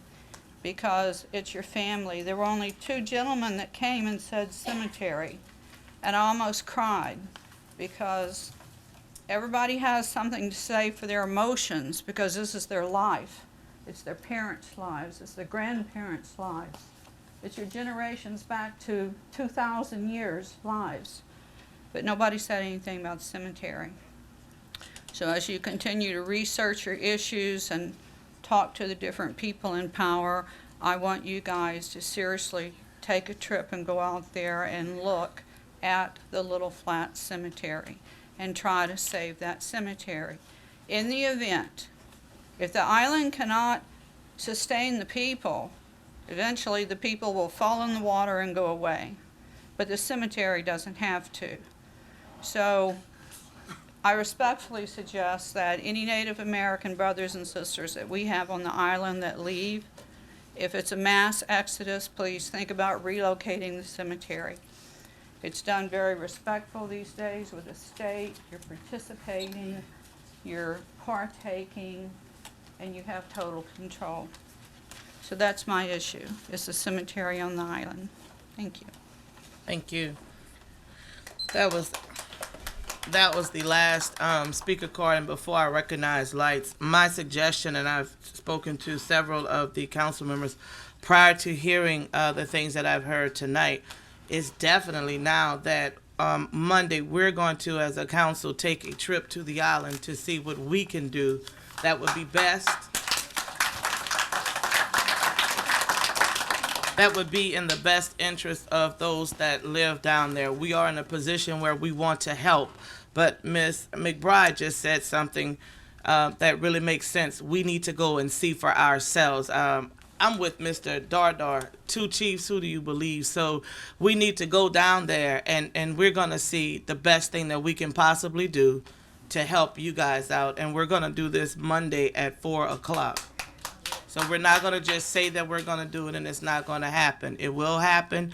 We're going to leave Monday at 4 o'clock, and all of us are in agreement so far. So I have a few lights to recognize, and then we'll go back into the regular meeting. Mr. Pizzolata. No, sir. No, sir. No, sir. I'm sorry. No, sir.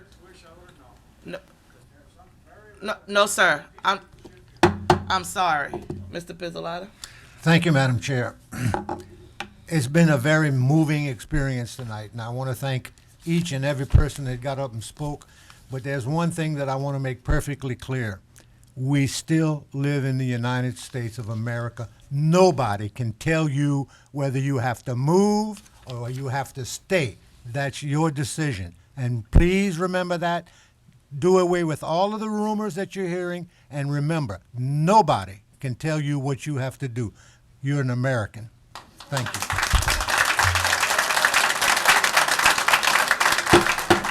Mr. Lambert. Yes, Madam Chairman. I want to thank all of the people, almost all of these people in my district. Whether you're on the island, St. Agnes subdivision, you moved, you relocated, you in my district. And I want to thank you all for coming here tonight and expressing that. After Hurricane Gustav, I don't know if y'all know it or not, but we had some very dedicated firemen working throughout the areas. They were clearing the trees and the poles. They were working day and night. And when we got to the very end, we made a trip to the island. The sheriff's office had 2 deuce and a halves with the blades, and he couldn't get all the mud off the road because the blades were set about this high above the road. And we had some heavy equipment that the fire departments had rented, and we went out to the island. Now, this wasn't no parish equipment. This wasn't no state equipment. This was individual owned equipment. We went with 3 backhoes, and we cleaned up the Island Road, and I'm gonna tell you right now, the road had minimal damage after Hurricane Gustav. The sections that were repaired, that were pieced out on the north side were gone, but all the big rocks were missing. Gustav was about 10 to 12 hours of 125-mile-an-hour winds, and it took these big rocks out. And when we got on the island, we had mud. Boy, the sheriff's office worked their tails off, man. And they had about this much mud left on the road. And with those backhoes, we were able to clean the road up. And we tried to clean the people's driveways so they could get in, but boy, the mud was unreal. The devastation was unreal from the wind. And I'm going to tell you, if it wouldn't have been for the second hurricane to come back and hit us in 11 days, we wouldn't be here tonight, because that road would still be in decent shape. But when that first hurricane undressed everything, that second one did the damage. And it was just our luck that we got 2 hurricanes back to back like that, and that road could not survive the second beating. And I've been asking the parish president to help us, and I'm asking one more time, please help us with the road, Mr. President. That's it. Thank you.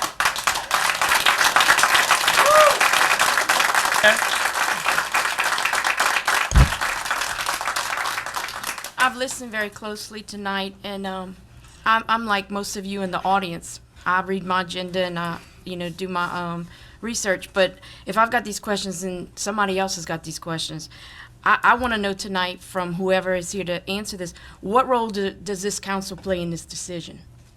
I would like that, because I've heard people say that we're going to make this decision, and I'm telling you right now, I'm sitting here and I'm not prepared to make a decision about you and whether you move or not, okay? Because I'm with Mr. Pizzolato, it's America, and if you want to move me off my property, then we got to talk about Afghanistan, Iraq, and all, because it's going to be a war in gray, all right? So I understand where you're coming from. It's my house.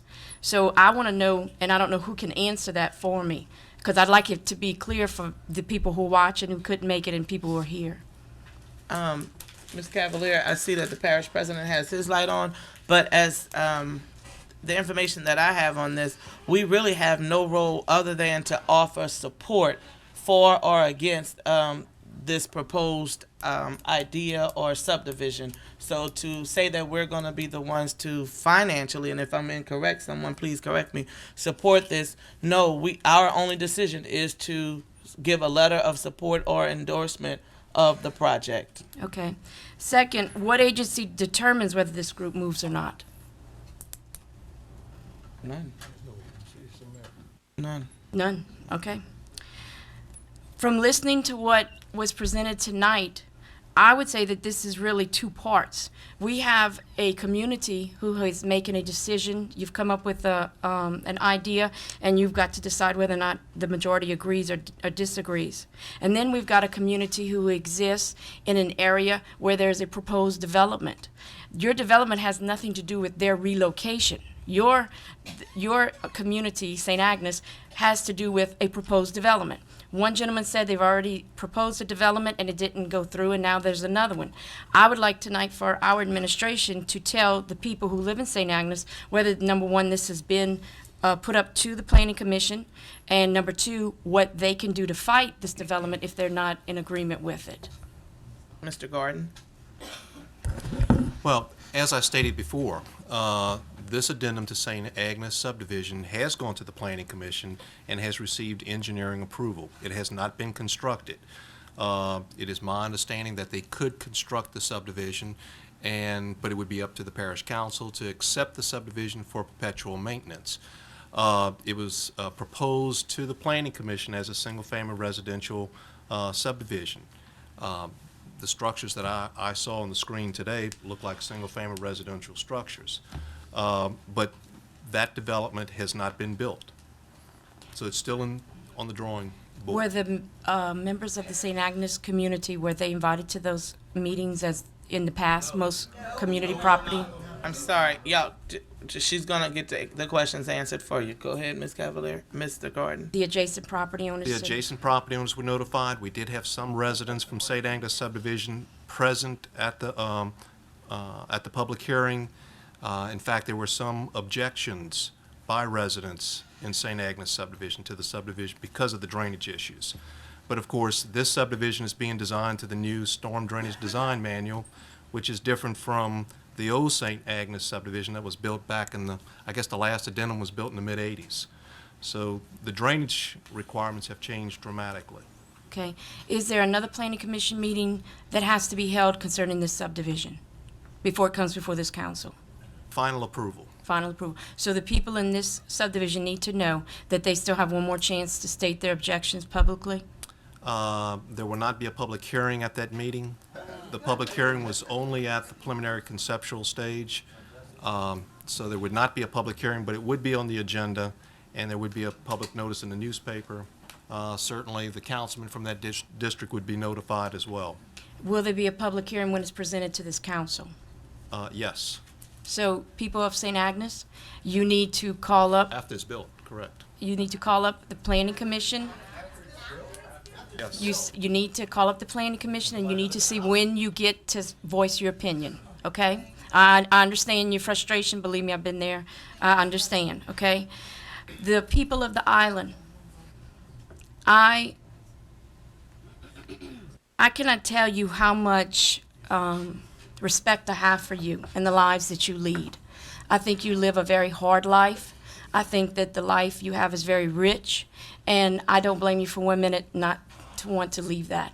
I respect the lady who stood up and told us of her children who have graduated and the strides that she's made and the sacrifices to make sure that those children's needs were met. I've had the opportunity to teach some of your children. They're very wonderful people. You're very family oriented, and I think you're the salt of the earth of this parish. I do feel that you need more protection. At what cost? I don't, if I had my way, I'd write you a check right now and it would just be blank, okay? But I can't do that. And I understand that you've been left out of the, Morganza to the Gulf levee system and the frustration you must feel from that. Again, I'm not a part of that. There's decisions that have to be made, but I feel that a lot of times those decisions are made whether you want them to or not. Your children don't come home. They find other homes. So after a while, your community does. The people who are diehards, they are able to stay, and the people who can't, they have to move on. But at this point, what I would like you to leave this meeting and know is that I heard everything you said. I have great respect for you, and I have great respect for the leaders that are trying to make a difference.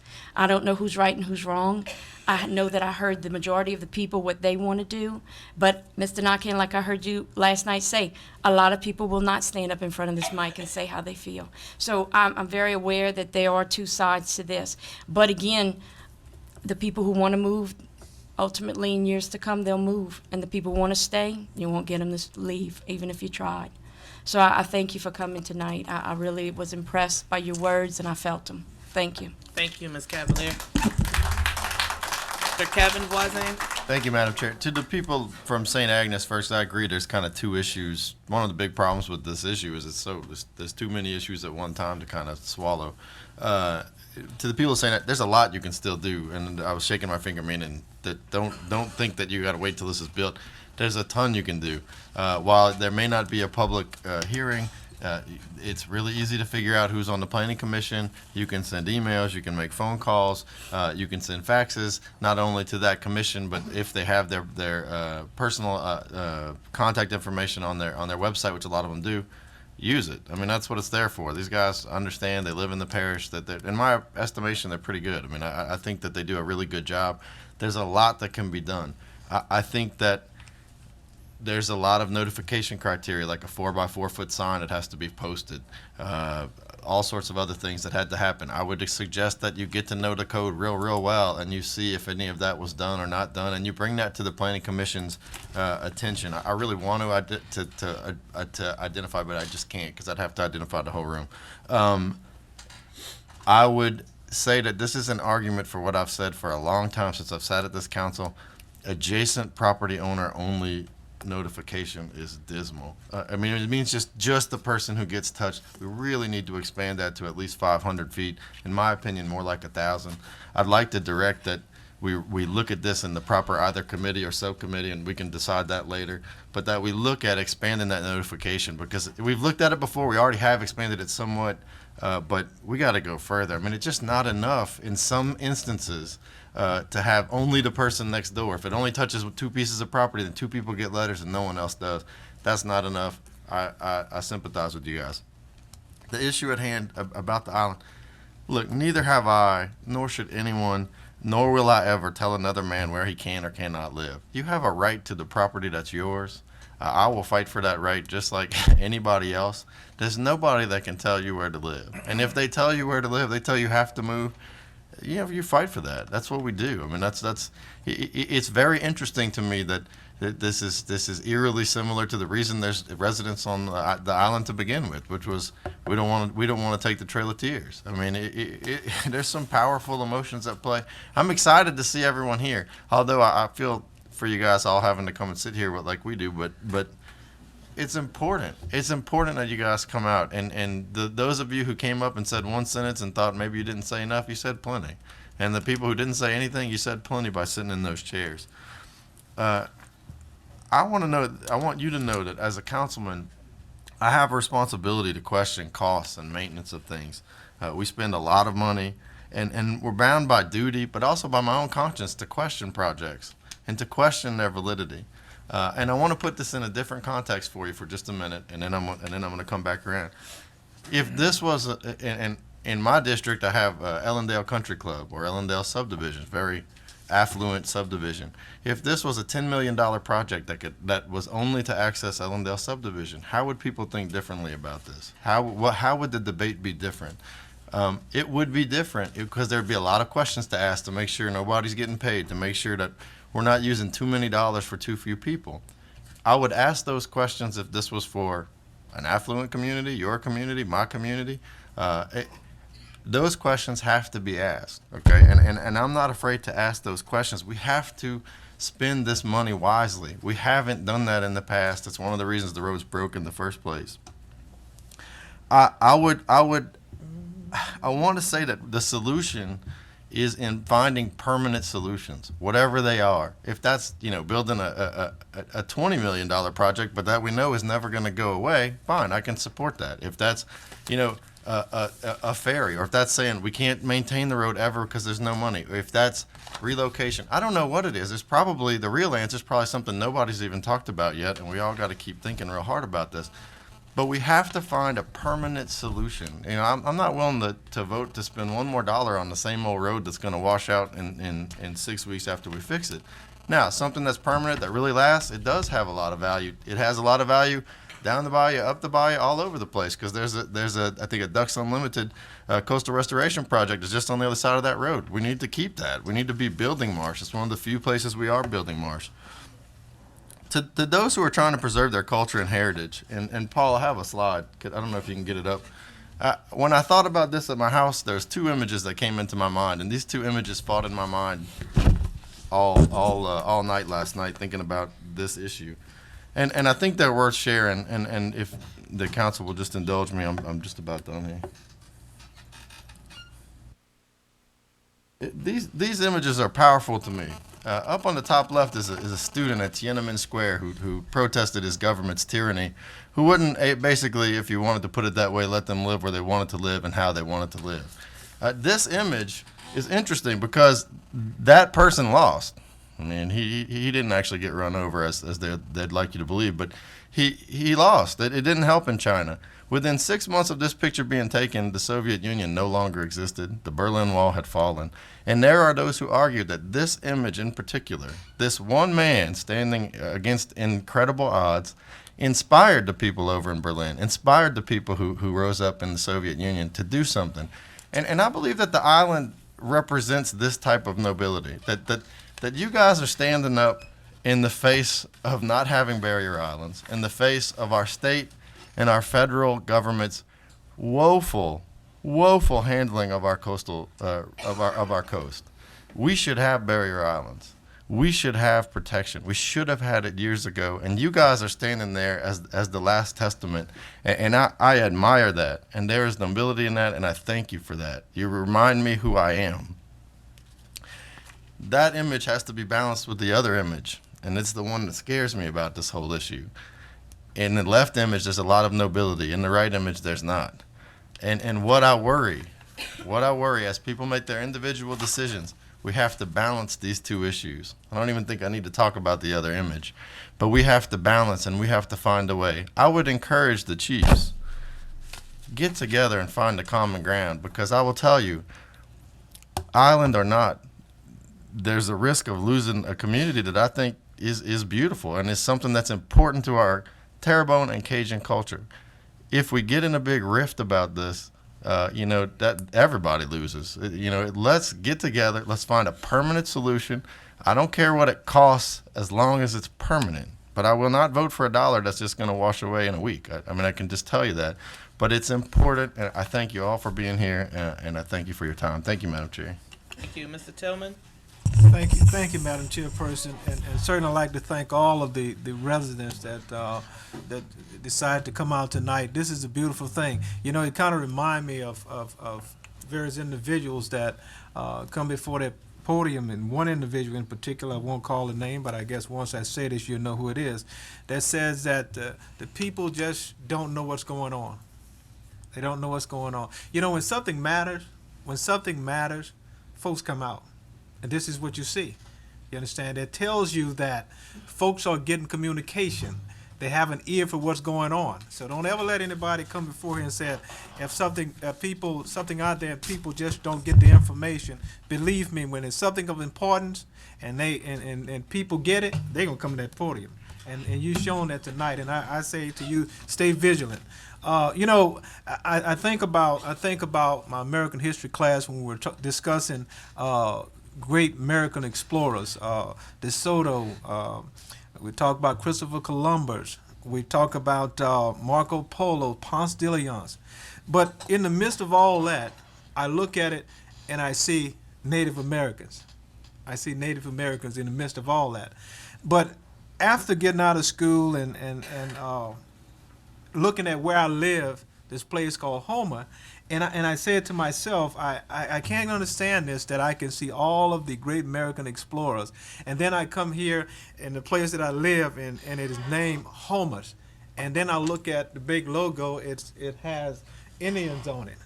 And then I realize that when you look at that, you were talking about individuals that are fighting to be recognized, individuals that were fighting to get an education, but still yet you have a whole city that named after Indians. And I could not understand that, and even to the day I really don't understand that. I really don't. But I got to tell you, as it relates to the Island Road, I got to tell you, we have a responsibility, and that's basically all it's been to me, is that it's a parish road and we have a responsibility. Regardless of how many people live there, it's a parish road and we have a responsibility. We have a responsibility to that road.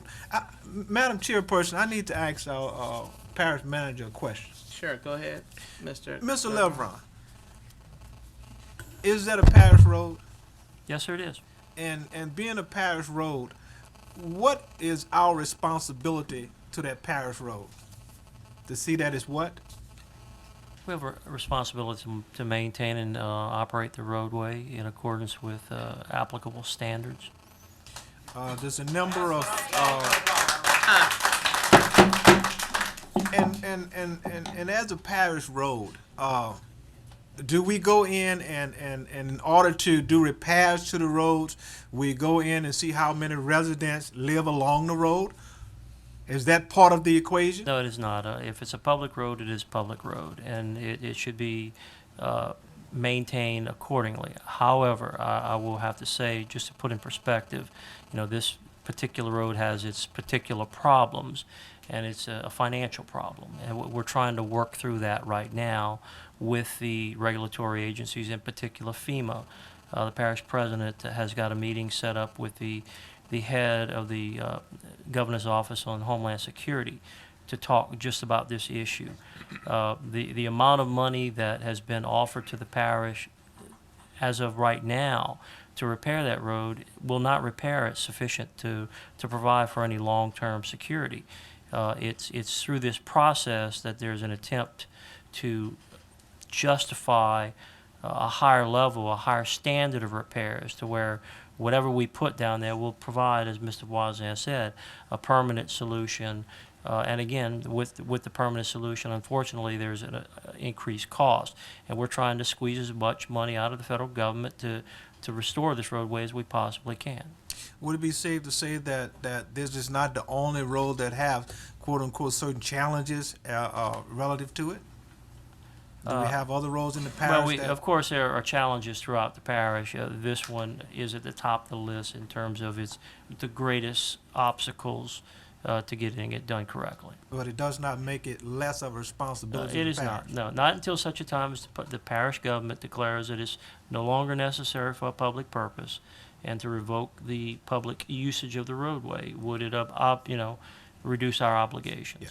Yeah. And I said that to let the public know, let the people know that this is a public road. And as a government, as a parish, we do have a responsibility.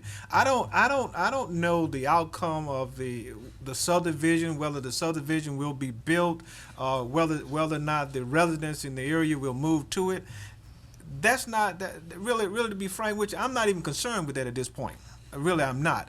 Because to tell you the truth, tonight we really don't have anything to do with it. I mean, you guys coming here tonight, you're voicing your opinions for and against, and that's a great thing.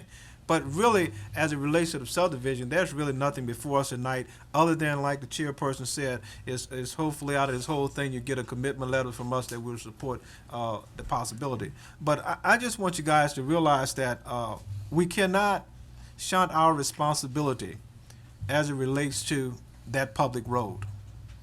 That's our responsibility, and we must do what we have to do. Now, I got to tell you, if you would have done it right the first time, then I don't think we'll be here arguing this point. I mean, it's clear that there was something done, and I just don't think that the work was put in to do the thing the way that it was supposed to be done. Now, there was a letter here tonight talking about you're spending $10 million on something that's not going to last. In other words, you're taking good money, putting it in a bad situation. Okay. I got to tell you, if you take that $10 million and you decide not to do that, and you decide to, hey, look, we want to give it to residents and move them all out of there, do you think that would resolve the problem? It would never resolve the problem, because the people are quite adamant they're not going to leave. I mean, I'm just writing down here, scoring this thing in terms of who's for and against. They're saying they're not going to leave, and I believe they won't leave. So that's going to be up to them. And I have to echo some of the statements that some of the members made here, is that you have a right to live wherever you want to live. But my responsibility here, and I think this council responsibility here, is that we have a public road that needs to be repaired, and we cannot lose sight of that. And Mr. President, I'm saying, as a council member, we need to do the right thing and fix that road, because it's been down too long, and fix it right. Fix it right. Now, my fellow council member, Mr. Kevin Wazan, stated that when we were talking about the situation relative to the ridership on the bus, and he was right about that. You shouldn't think about the tickets. You shouldn't think about the tickets. You should think about the worth thereof. That means that you're getting people to work, you're getting people back and forth to work, so that therefore the tickets doesn't matter. When you think of that, similar scenario, as it relates to the amount of money that it takes to fix that public road, it really shouldn't matter, because people are going to be going to work, people are going to be taking their kids to school, people got to go get groceries, people got to go to school, get education. Same scenario. So just remember that. Thank you, Madam Chairperson. You're welcome.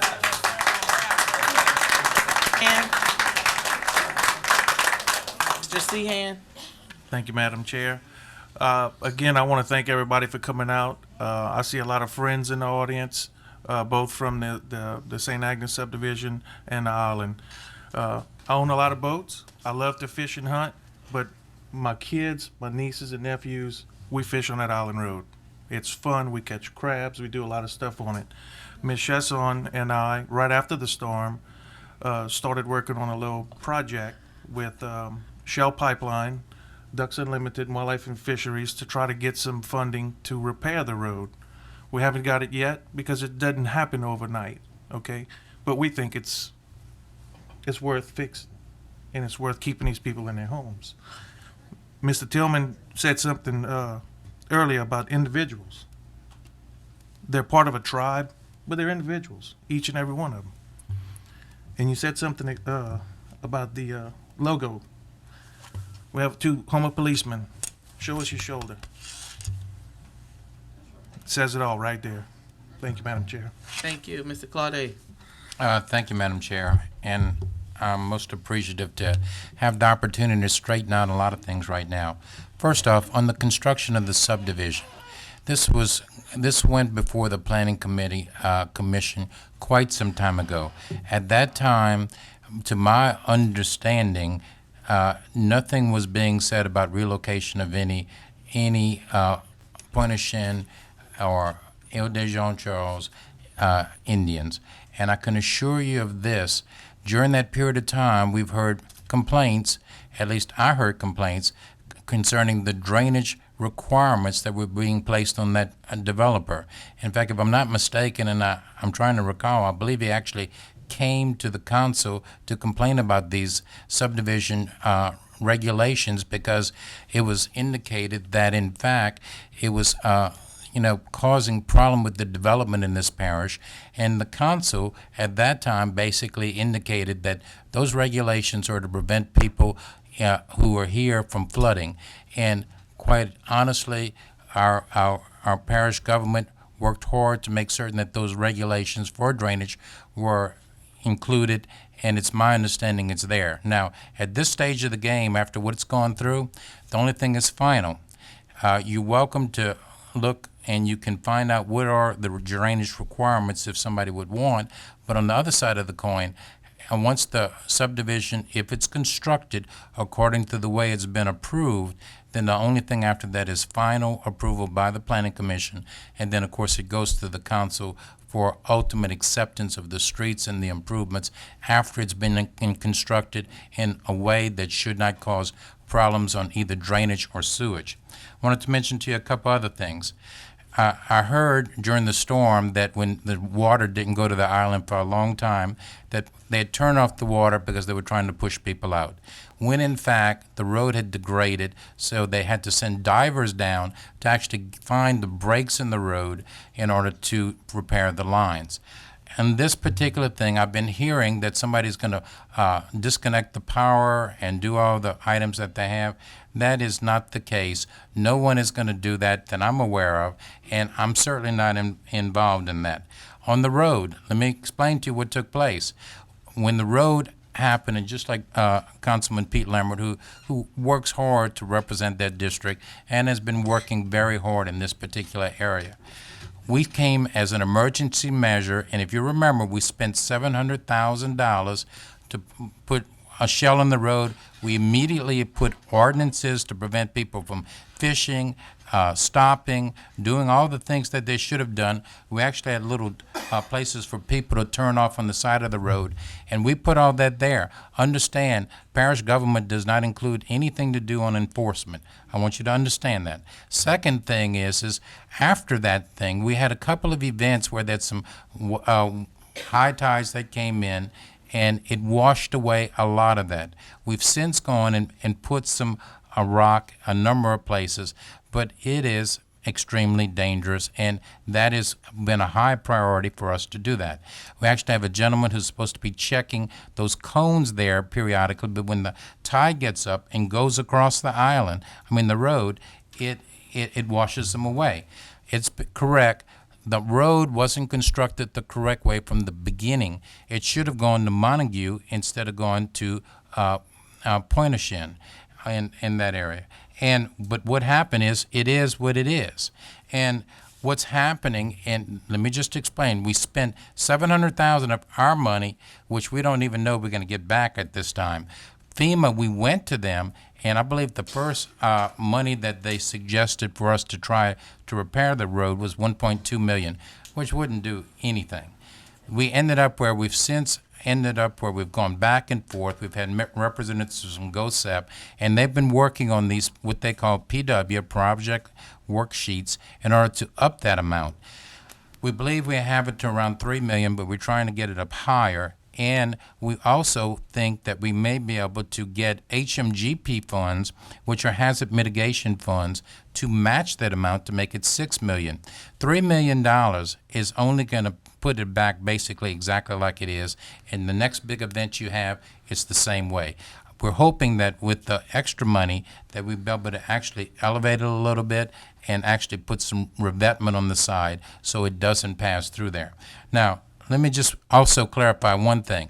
My administration, parish government, and to my knowledge, no member of the council is driving this train. I ended up hearing about this from a couple ways. One, through the newspaper. I also heard that they were looking at homes in Alexandria, and I've heard about that where they had the building inspectors go up there.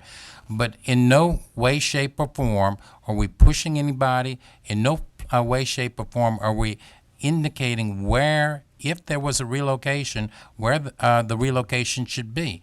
Just please understand, that's not decisions of parish government or this council.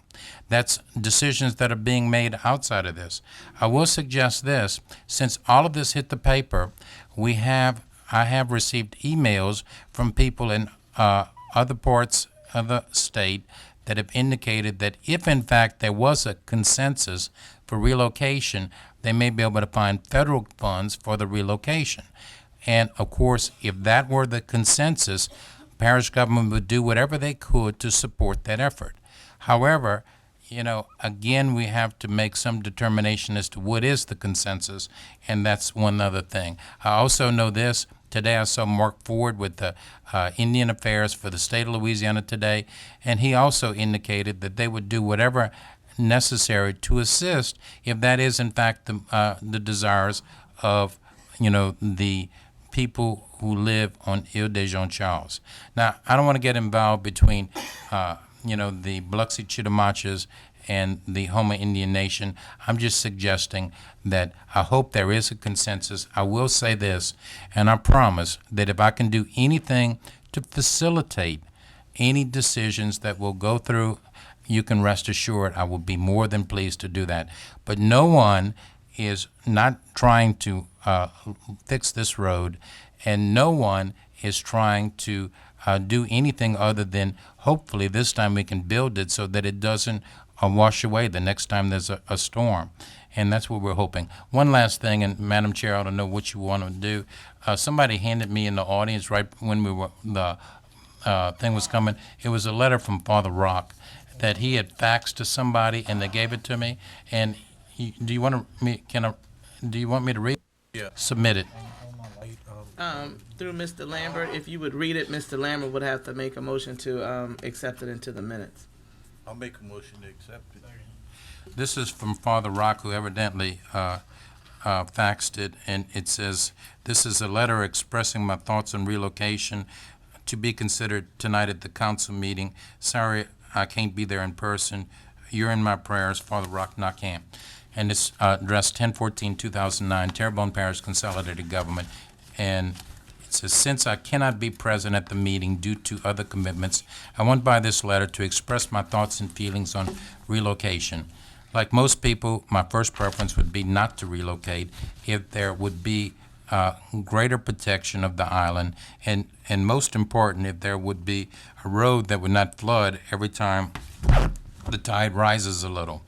A high road built on solid soil on the island ridge coming to Montague or Upper Pointe-aux-Chenes, but since neither of these seem to be a primary focus, I also support relocation, you underline that, for the sake of the many families who have had to move because of the water situation or destroyed homes. Relocation would be the opportunity to bring them back into a community that we had here. Of course, that is providing the location is not a flooding area, and I and the other families can keep our land and present homes. I think in the long run, relocation will serve the greater common good of the people. May we seek to do God's holy will, and may it be done for His honor and glory. Thanks for your time, Father Rocknockamp, and I'll give it to Councilman Lambert. All those in favor of accepting into the minutes? Any opposed? Motion passes. Is that it, Mr. Claude? Thank you, Madam Chair. Yes. Mr. Voisin? Thank you, Madam Chair. And just briefly, there's been a lot said this evening. Just to share with you, Madam Chair, Monday I'll be out of town and not able to make the trip, unfortunately. I was on the island though last week. I went road to the end and observed and the road and also the island itself and the condition that it's in. And it's I represent Grand Caillou, Dulac, by the Large Terrio, by a black area, and I'm still seeing some things down there that I seen 6, 8, 10 months ago in the rest of the parish that we've not gotten to you people as well as we should. And I think Mr. Leveron points it out well. There's dollars and cents that sometimes make it prohibitive. I've heard rumors in the last week that there was a threat or something. Somebody from the island called me and said that they had been threatened that they was going to shut off the electricity. The city of Houma, the parish of Terrebonne, does not run the electricity to the island. It's the energy corporation that does that, and I can all but guarantee you that that's not the case. You will not be without services unless they're turned off by a storm or a car hits a telephone pole. And I'm just under the impression, certainly hope and pray, that they would certainly restore the power to the island as soon as possible.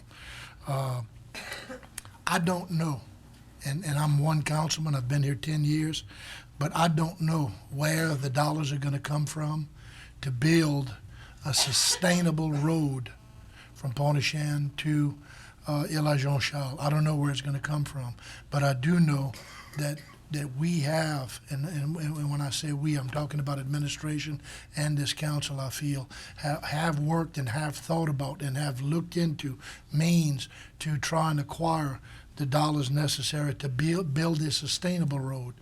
But as Councilman Kevin said earlier, it's difficult for this council, and it would be difficult for you to make a decision to put money where it's going to wash away again. If we would have put together $10 million and begin to redo the road, and if things had it, that we would begin in February or March of next year to rebuild the road, let's say. And come June or July, we get a storm, and everything that we've done is washed back into the Gulf, into the water. I don't know where the money is going to come from right now to be able to build a sustainable road to that island, and also to give you the protection that I know and you know you certainly deserve. But the money is just not there to do that. And I was born in Grand Caillou. I still live on Grand Caillou. I got people who told me 4 years ago when my house was bought out by FEMA for pennies on a dollar of what it was worth. I moved further north. I moved 8 miles further north. And people said, man, why in the heck do you want to stay down there? You can live anywhere in the parish. Why do you want to stay there? And my answer has been then and still is now. I know I can live anywhere in the parish I want, but I live there because I want to. That's why I live in Grand Caillou. It's because I want to live there. I was born there. My father was born there. And that's where I want to stay. My great-grandfather was also a settler of an island, Jean Voisin, who settled last island, my great-great-grandfather. So, I mean, your roots are similar to several of us's roots up here. Please understand that. The idea to move to higher ground, either as a group or separately, I don't know if it's inevitable or not, but it may be inevitable.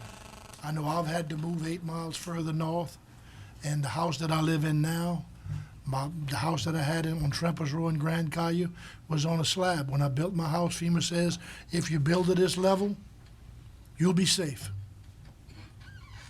7 years later, my house flooded. 2 years after that, it flooded again, and then again, and then again, until I couldn't live there no more. Then it says, well, you got a choice. You can raise your house up, or you can move somewhere else, and we're going to tear your house down. I couldn't imagine my house up on piling, so I said, well, I'm going to move up the bar. So I go up the bar, FEMA comes in, strike a line again, and says, if you build it here, you'll be safe. And I talked to 3 or 4 people, and it says, man, the last storm was here. This in here is safe. Last storm, it was here. So I said, I'm not going to listen to what FEMA's telling me.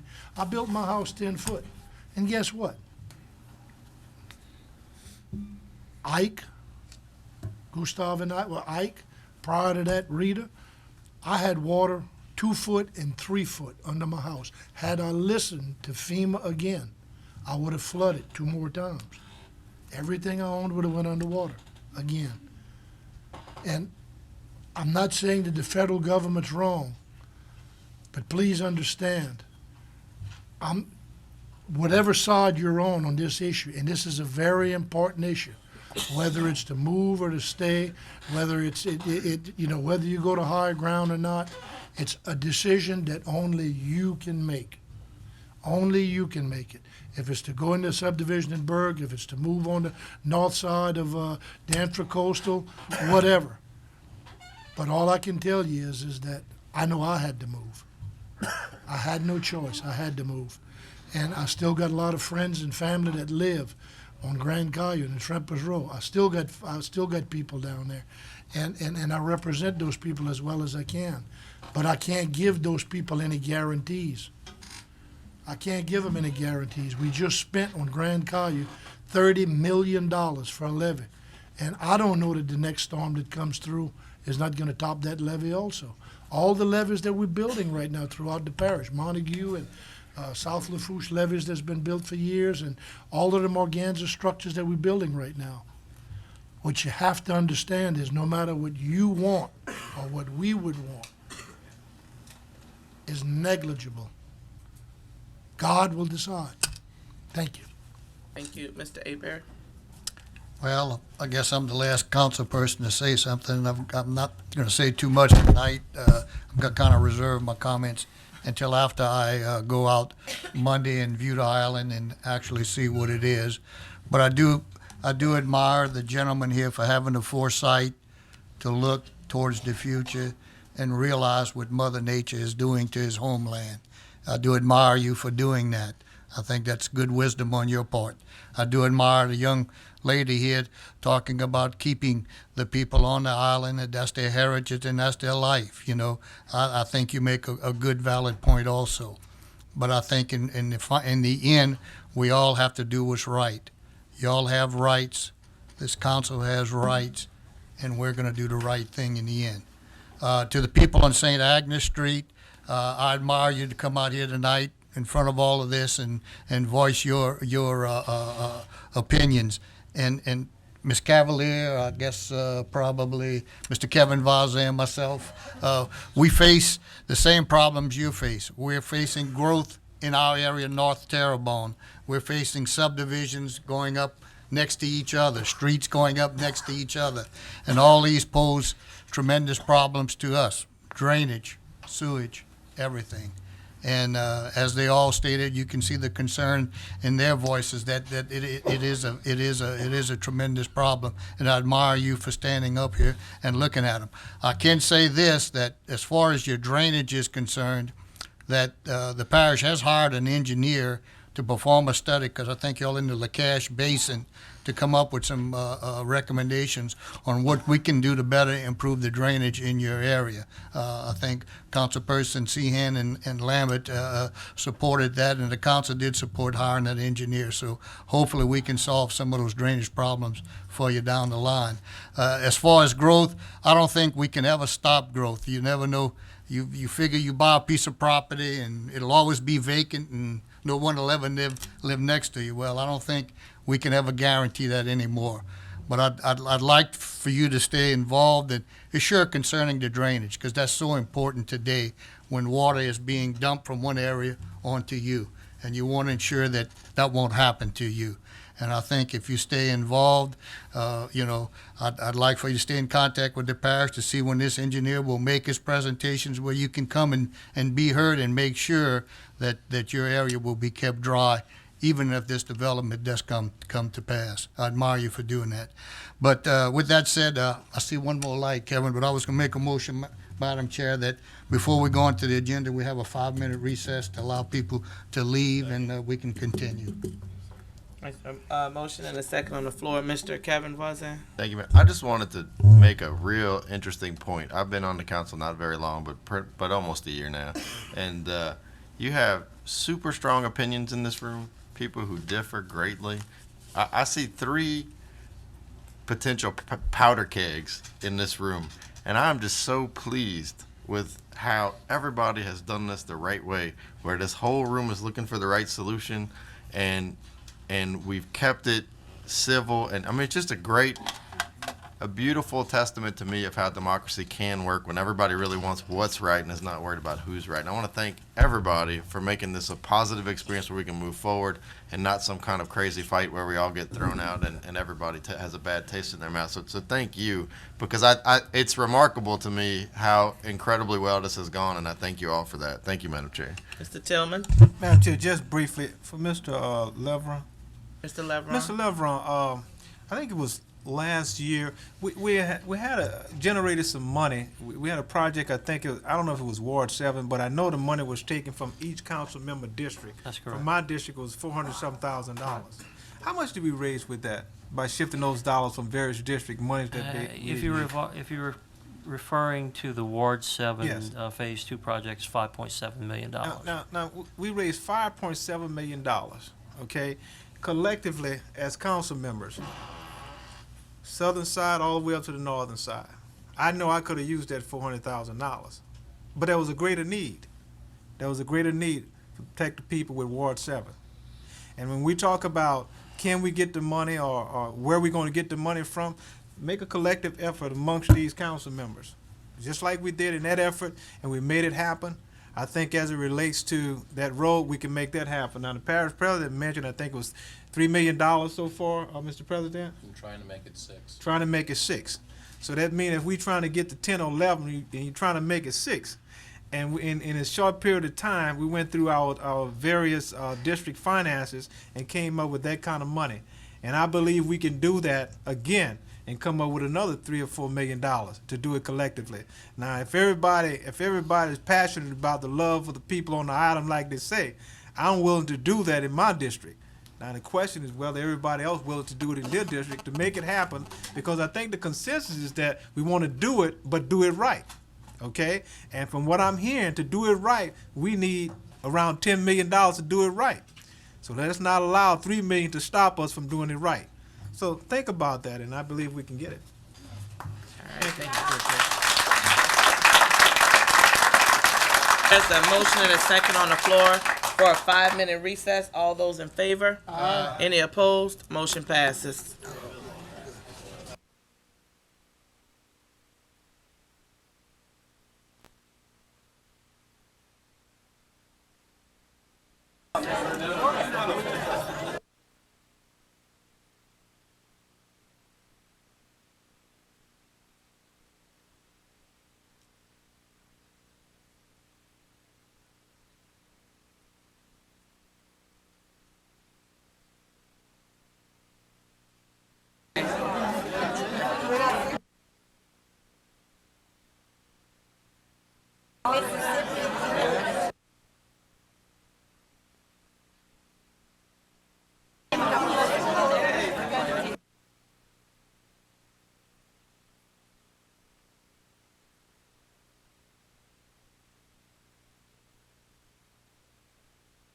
Gerard, what's happening, man?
Oh no.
May I have your attention, please? May I have your attention?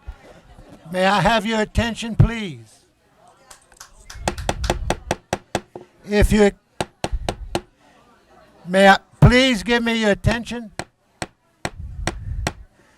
Those of you who are going to stay for the rest of the meeting, please seat yourselves. The rest of you will please leave. We still have a long agenda to get finished. Thank you very much.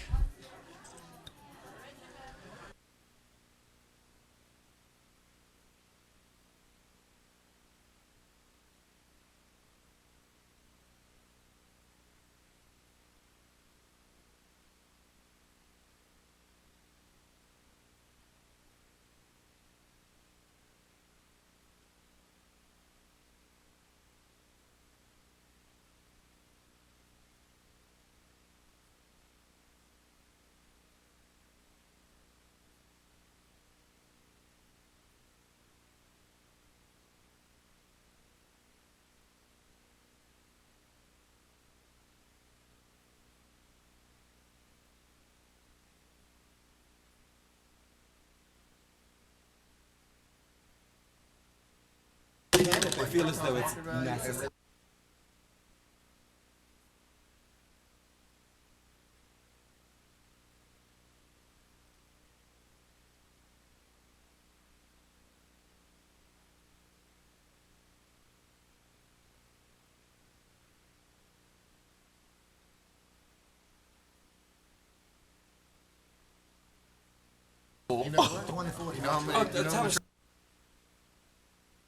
Tell her time is up. Time to trade in for a new. No, he can't do that. All council members, take your seat, please.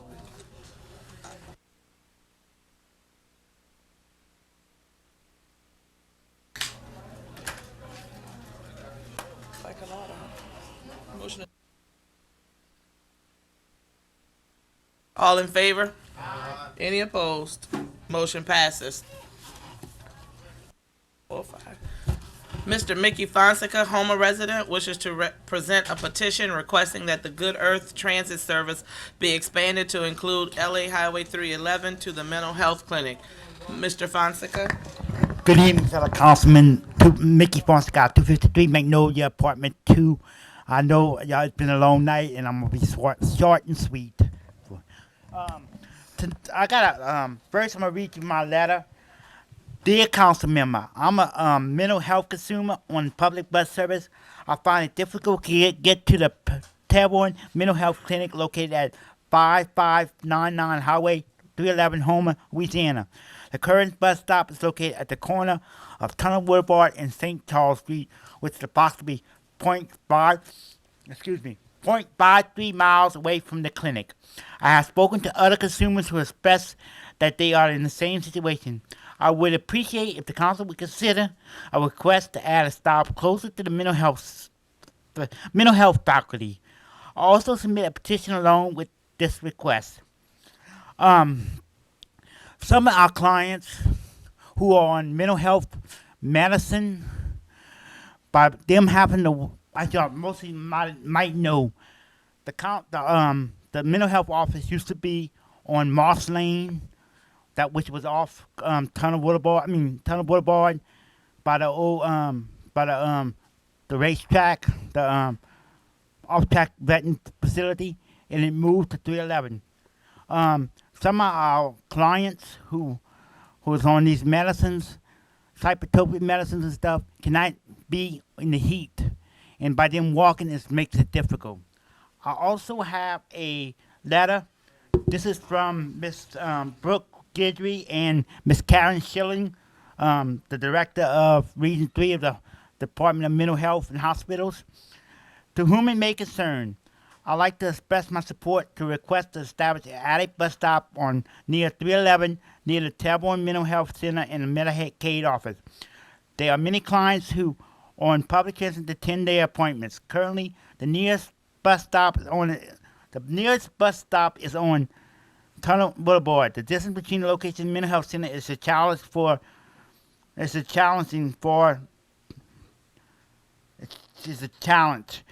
I believe the bus stop on 311 would help most people whose safety and consistently attending their appointments at Terrebonne Mental Health Alley, many would have better access to the Medicaid office and shopping on St. Charles Boulevard. So I'm requesting tonight that y'all consider asking Good Earth if they can maybe maneuver one of the routes to go along 311 to stop on by the mental health center. Like I said, some of our clients cannot be in the heat and the out of walking. It makes it difficult for them to get to their appointments, and I think it would be better for law enforcement. We get these services to these people. This law enforcement agencies wouldn't have problems if people would get their medicine with mental health issues. Also, my caseworkers and my agency said that it would give more access if the clients can get to the buses to mental health. They can go in the buses and mental health would give us more training, them the opportunity to train more other clients on other things besides transferring them here and there to appointments. So I actually pleased to help out if you can. Thank you. Thank you, Mr. Fonseca. Ms. Cavalier? Yes, first of all, I move that we accept the petition and we refer this to the correct committee. Motion to accept the petition and refer to the correct committee, Ms. Cavalier. Second by Mr. Seahan. Ms. Cavalier? Yes, I'd like to add I think Mickey does the most wonderful job of making things real. At the level that he relates to items, I mean, these buses are rolling on the weekend because of Mickey and the needs of his friends that we didn't know about until he came up here and he told us. So I thank you, Mickey, as usual. What I would like to expound upon is, last year I had the opportunity as a counselor to counsel with a student who is showing signs of depression, and during the session, he admitted that he had thoughts of suicide. In our profession, when you say that, you have certain guidelines that you must follow. You must contact the parent or the guardian. If that person is not contacted, then you have to contact law enforcement, and they have to bring the student to the nearest hospital. The parent has the choice of bringing the child to a doctor, a mental health facility, or if the child is seeing a therapist, to their therapist. In this instance, the mother did not have transportation. She had to ride the bus to our school. The buses don't run on time, if anybody's ever had to experience that. So she left her job. She stood out in front of her place of business. She got to our school. When we told her what she had to do, she said, "That's fine." She said, "But I don't know where I'm going." We called the hospital. The hospital told us how long the wait was. She couldn't wait there. She has small kids to get off the bus. We called up mental health, and I have some friends there. They said, "Terry, if she can come in with him, we have someone today that can see him and make a diagnosis." So she had to get on the bus again in front of Evergreen Junior High, and she had to ride the bus all the way into Houma. The nearest stop was at South Downs School. She had to walk from South Downs School all the way around to 311 to the facility that Mickey's telling you about. It's by the old Lazy Oak snowball stand, with her 8th grade son, who is thinking of killing himself. And she had to keep it all together. I can't imagine. The next day I got the excuse back from the mental health center showing that she had gone there. From there they had made recommendations, but she didn't have any transportation. She sat there until her husband got off of work at 5:30. Mental health closes at 4:30. They sat outside in front for an hour before her husband could come pick him up. They have one vehicle in their house. And the husband brought him home. The child is not receiving any therapy. I see him. There is no way to get to therapy. If you save one life, I don't care how much we have to subsidize this service. That life is immeasurable. We have no idea the potential of that child and the lives that he will touch. So when you talk about mental health and you talk about getting people where they need to go and not having to walk over a mile to get to it from the closest stop, yeah, I'm going to back it. And I'm going to implore you to back it. Because everything that I've said today is something that can happen to each and every one of us except by the grace of God. We have vehicles. So it's out there. Mickey Mickey is unwrapping it. He's letting us see the ugly side of our society. This is a need that is definitely here and one that some people experience on a daily basis. So please, I ask that we put this in committee and we support it when we get to it in that committee.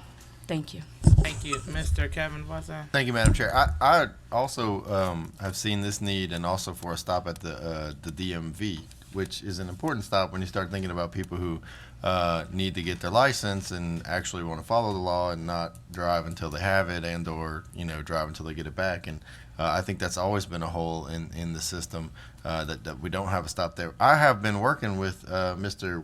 Wendell Wazan on this for some time, because I also, we have this thing saying we need to get to the medical center. I also believe one of the jewels really of our community right now is the library. And I really believe that my district, the South Down West, Summerfield, and Sugar Mill areas, there's a lot of kids there, a lot of school-age kids who could ride the bus to the library and back. I think there would be a lot of ridership of teenage-age kids who want to have access to the library. Their parents aren't going to give them the car, but they would let them do that.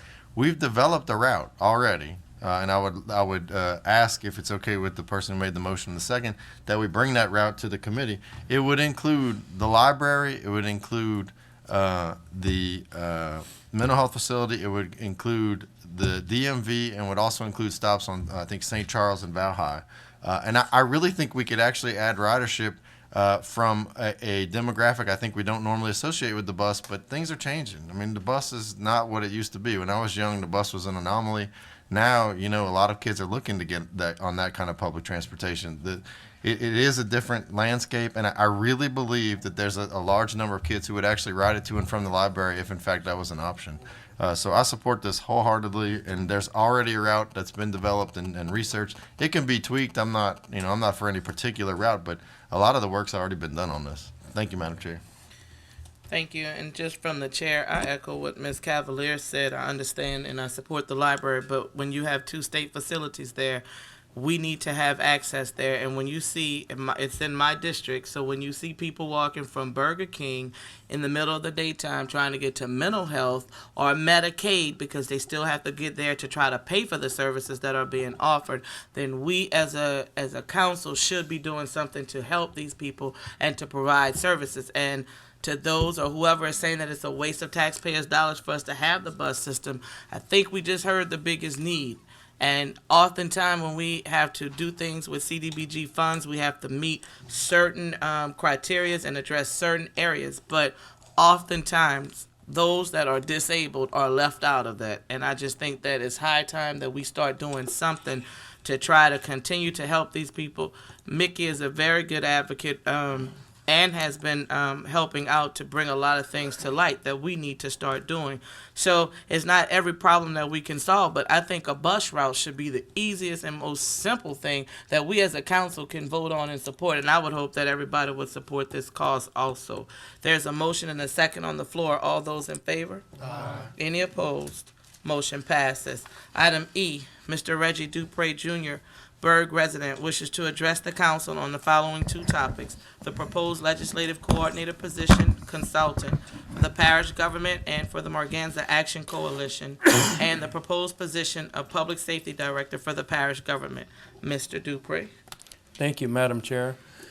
Well, members of the council, this is my first time in 22 years, since '87, I've appeared before this body as a private citizen. So I'm going to ask you to save your initiation for me on October 27th. I will be appearing at the Budget and Finance Committee on the quarter-cent Morganza to the Gulf tax, and we'll make a full presentation on the activities of the levy district in Morganza at that time. First issue I want to bring up is more of a private citizen, and I read two issues in the paper, and I want to come up and voice my full support of the creation and funding of the public safety director for Terrebonne Parish and the president's choice of Lieutenant Colonel Ralph Mitchell for the state police, who is going to be soon retiring in January. I don't think you could ask for a better person to run public safety in this parish. And we have to remember the way our consolidated government is set up. Traditionally, parish or local government works are usually public works and public services. And then public safety is a whole different realm. So having all the public safety issues under one umbrella, answerable to the parish president, I just think makes a great deal of sense, especially as vulnerable as we are for natural disasters, and having one person in charge of the police department, fire department, EOC, and I think it just will streamline all the operations of government.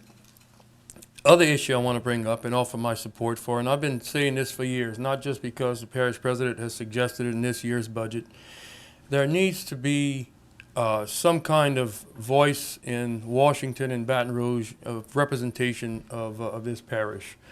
You have to remember, every community our size and larger in Louisiana, Lafayette, Monroe, Shreveport, Alexandria, Jefferson Parish, Orleans, everybody, all the larger areas in this state, and even some of them smaller than us, for example, St. Charles Parish, have some kind of contractual legislative director in both Washington, D.C. and Baton Rouge.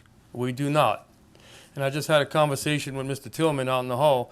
You know, I was of the same opinion of some of y'all when I sat on this parish council several years ago, 20 years ago, that the LMA and the Police Jury Association represent our interests adequately. Well, it didn't take me long after getting elected to the House of Representatives, and I realized that is not true. They represent general local government issues.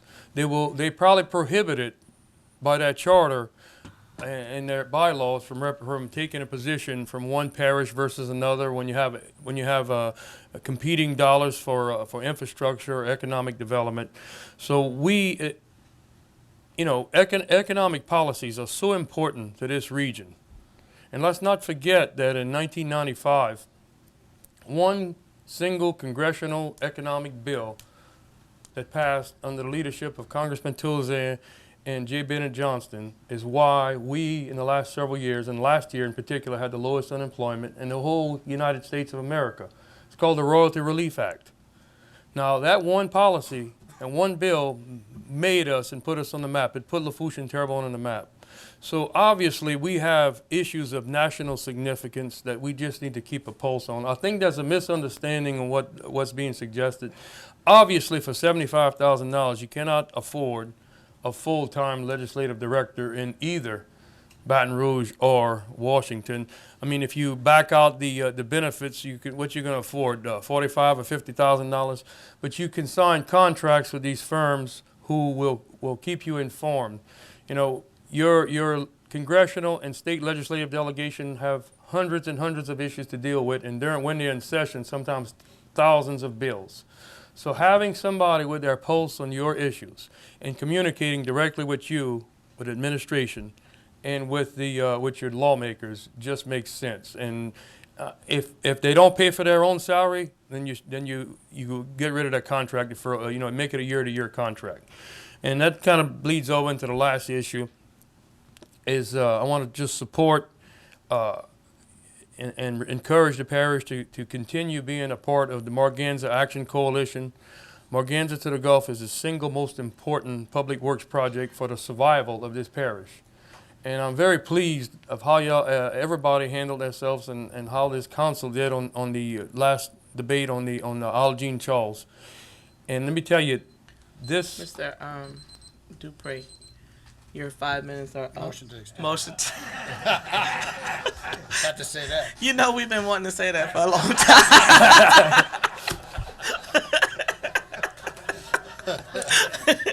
Motion to extend by Mr. Amen. Second by Mr. Pizzolata. All those in favor? Any opposed? Motion passed. I'm sorry I couldn't pass that. Well, I hope you do kick me out on the 27th after 5 minutes. My PowerPoint's about 20 minutes long. You know, when I met after the election and all the hoopla was finished for the election to replace me on the state senate, I had about a 4-hour meeting with Senator Norby Jobert. And my first bit of advice to him, I says, just remember that for District 20, for Terrebonne and Lafourche Parish, the two top issues are Morganza to the Gulf and lower LA1 for the economics of South Lafourche and this region in general. If you keep those two on top of the list, everything else will pretty much fall in line economically. And I think you will follow that. And why is it and how is it that we have a causeway getting built from Bayou Lafourche and Golden Meadow out to Port Fourchon? Is because of a focused effort of a group called the LA1 Coalition. And Morganza Action Coalition is very, very similar. We just, the Levy District Board of Commissioners, this made a decision starting in 2010, we will increase our contribution from $20,000 annually to $50,000 to the Morganza Action Coalition, because they are the public side or do the education side of what we're doing.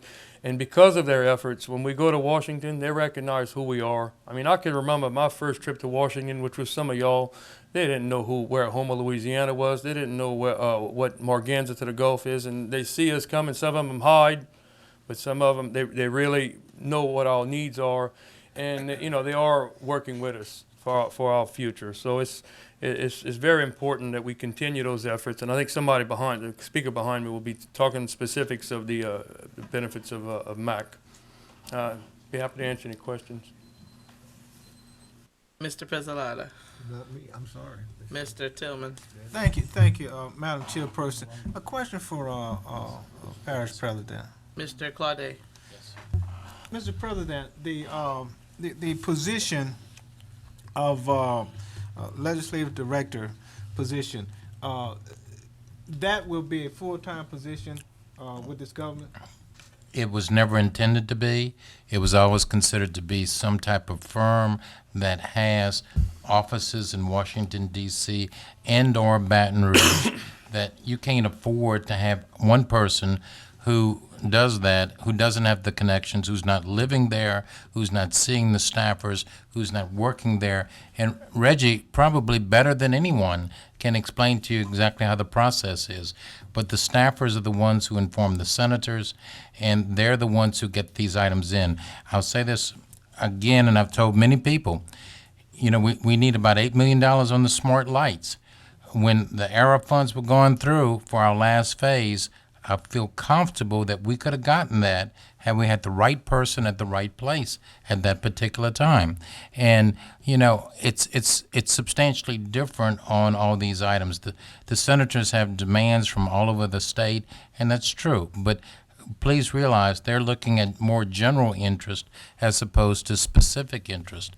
And someone, you know, actually needs to keep us posted as to what's developing on the bills and whether or not we have opportunities. And I think it's very critical that we have someone there. And I can just see, if we want to get sewage in this parish the way we want, if we want additional money for roads or earmarks or things of that nature, that's something that's there. And LA1 Coalition, where they're at because of the legislative consultant. The airport has done really great wonders, and Morganza has been working tirelessly in that area. Okay, so at the budget hearings, the matter that was before us, I didn't realize that it was a consultant. The matter that was before us, my understanding is that it was a position being created. No, sir. That was going to be in the budget. It was never intended to be one individual. In fact, I've had calls from firms that have offices in Washington, D.C., wanting to actually be that individual assistant. And there are a number of them that have been there. Yeah. I need to look at it because, I mean, I got a total misunderstanding. My understanding of it was that we were going to be hiring somebody, putting in the budget to hire somebody for that position. I'm kind of lost here. You Jamie tonight. No, what's your understanding of what we've done at Budget and Finance?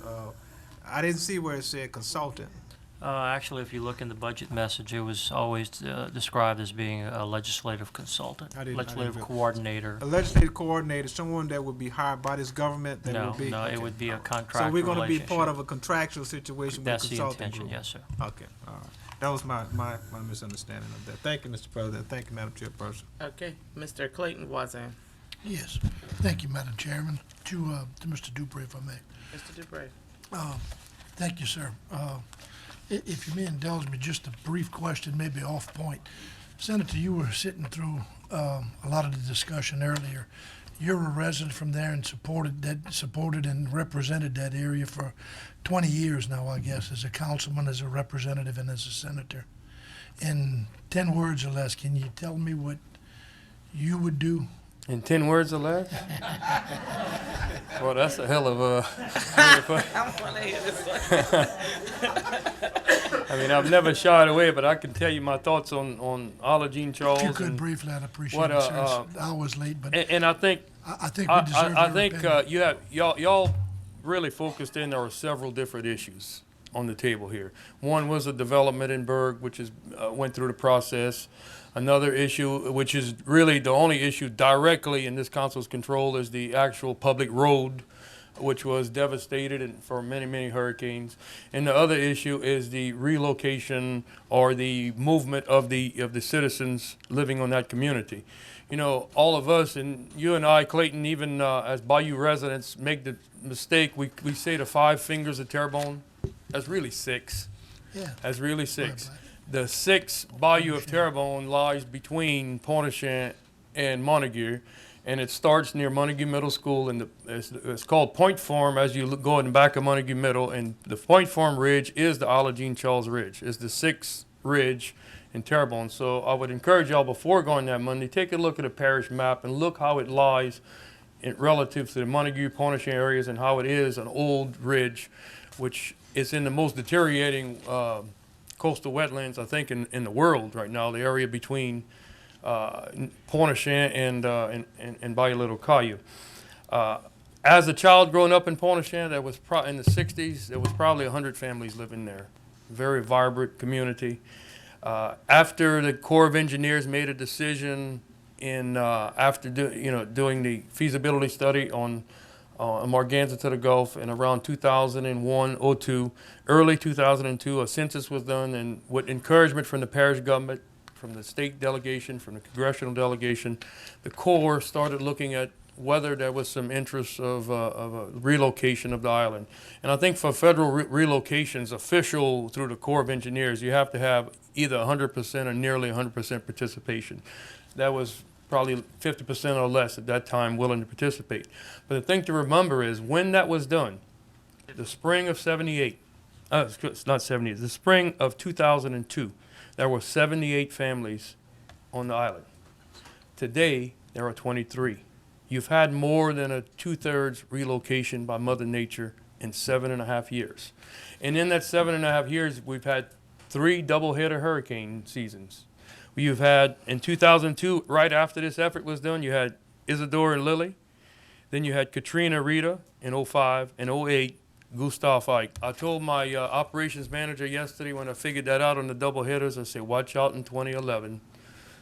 Because that's the trend. Every 3 years, it seems we have double-hitter hurricanes. And in between that, in 2003, we had Tropical Storm Bob, which also flooded the island and did some damages to the road. So the relocation is already occurring by Mother Nature. I think it's an individual decision of the families whether they want to leave or not and where they want to go. I think y'all focused on that very well. I believe that those who do want to leave, there ought to be some, whether it be the state CDBG dollars, there's some money set aside for this parish that's competitive dollars, that there ought to be some kind of opportunities for them if they want to relocate off of the island, and those who want to stay, and stay. If there is, and I think there is, some FEMA dollars and possible some hazardous mitigation dollars available, then the road ought to be fixed. Mr. Tillman, you made the comment that the mistakes were made. I'm going to tell you, the original mistake that was made on building that road, it was built in the wrong place. And that was done way before you and I were born. This was done in the early 50s. The road should have been put on the ridge, on the Point Farm Ridge, and came out in Montague or turned towards Pointe-aux-Chenes further north. And it would have not, but it was built in the worst eroded, the worst soil conditions in all of South Louisiana.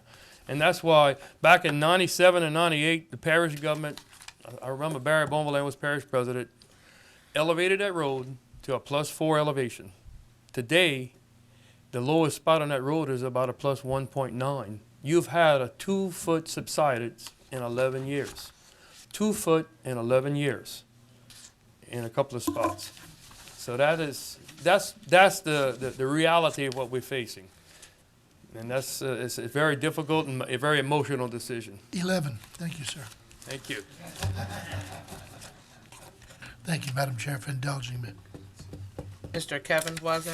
Thank you, Madam Chair. I just, on the legislative consultant, I think it's important to point out, because there's a distinct difference in having a consultant who has several clients and having somebody like the Police Jury Association. I have a lot of experience, probably too much experience, especially through my dad, lobbying Congress in Washington, D.C. I have actually less experience in Baton Rouge than I do in Washington, D.C., which is strange. But these people are there all the time.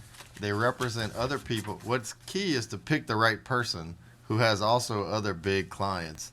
And they can get into these offices. You know, I know Mr. Pizzolatto last meeting talked about, you know, it's really hard for us, A, to even get there very often and still do our jobs, but B, when we get there, to match the timing with these senators and U.S. representatives. It's all about timing. I mean, I don't know how many times I've walked the Hill, you get there, you sit down with your representative, you're just about to get to what you want to talk about, he gets a call, they called the vote, he's out the building, and there you are left with a staffer who doesn't know anything about your issue. But that's just the timing of it. Hey, that day it just wasn't going to happen. By having that legislative consultant, they're always there. So when that meeting bombs out, no problem. We'll catch you next week. Or I'm going to be at the big party that's planned XYZ day. I'm going to see you the day that you choke on a cream puff. I'm going to have that joke between us, and later I'm going to use that joke to be able to talk a little bit about Terrebonne Parish. Or one of my other clients is the biggest sugar manufacturer in the United States. We're going to talk about sugar. In the last 2 minutes, we're going to talk about Terrebonne Parish. Believe me, those last 2 minutes matter. And the consistency of being there is actually almost more important than the quality of being there. I know that after Hurricane Katrina, the seafood industry got an unprecedented amount of help here. And I don't think I'm bragging on my dad or anything. That man in 21 weeks took 13 trips to Washington, D.C. He lived there. We used to joke that he didn't work for us anymore. He was a consultant for the fisheries department. But it came from just being there over and over and over again. And I think it's a great idea, because we need someone. Don't think of this as $75,000 to some big coalition. If we were sharing $75,000 like with 3 other cities, and we're going to get shared time, I'd say no. I don't want to spend $1 for that. But if it's someone dedicated just to us, it's really, in my opinion, it's really worth it, because there's somebody up there with us in mind, and when that timing all lines up, they'll be there to push the button, call us and say, hey, we have an opportunity and we can really make things happen. Now, just because you hire that person doesn't mean those things line up, but they tend to. If you're always there, there's ample opportunity. And I support it wholeheartedly, because a lot of it is about consistency, and it's impossible to get that consistency. We can't expect the parish president to be there even once a month is really stretching, and we can't expect any of us to be there that often. But this person will always be there, and when we need them on the phone, we call them and say, go do XYZ, they do it. And to me, there's a lot of value in that, because we can take advantage of the timing opportunities that arise, whether it be this big stimulus or whether it be, there's times when you're on the Hill and they say, hey, we just had XYZ come up in this committee and we're looking for projects that look like this. Do you have any? And if you're there that day, your project gets put on that list because they got to vote on it in a little while and they needed you for whatever reason. And I'm just all for this. It makes a lot of sense. Only if it's dedicated only to Terrebonne. If we were in a consortium or something like that hiring it, I would be completely against spending $1 because they can't split their attention that way. But if it's dedicated to us, it's a great thing. Thank you, Madam Chair. Mr. Lambert? Yes, Madam Chairman. I'd like to recognize Mr. Berg Duval, and he's with the Morganza to the Gulf Coalition. Sure, Mr. Duval.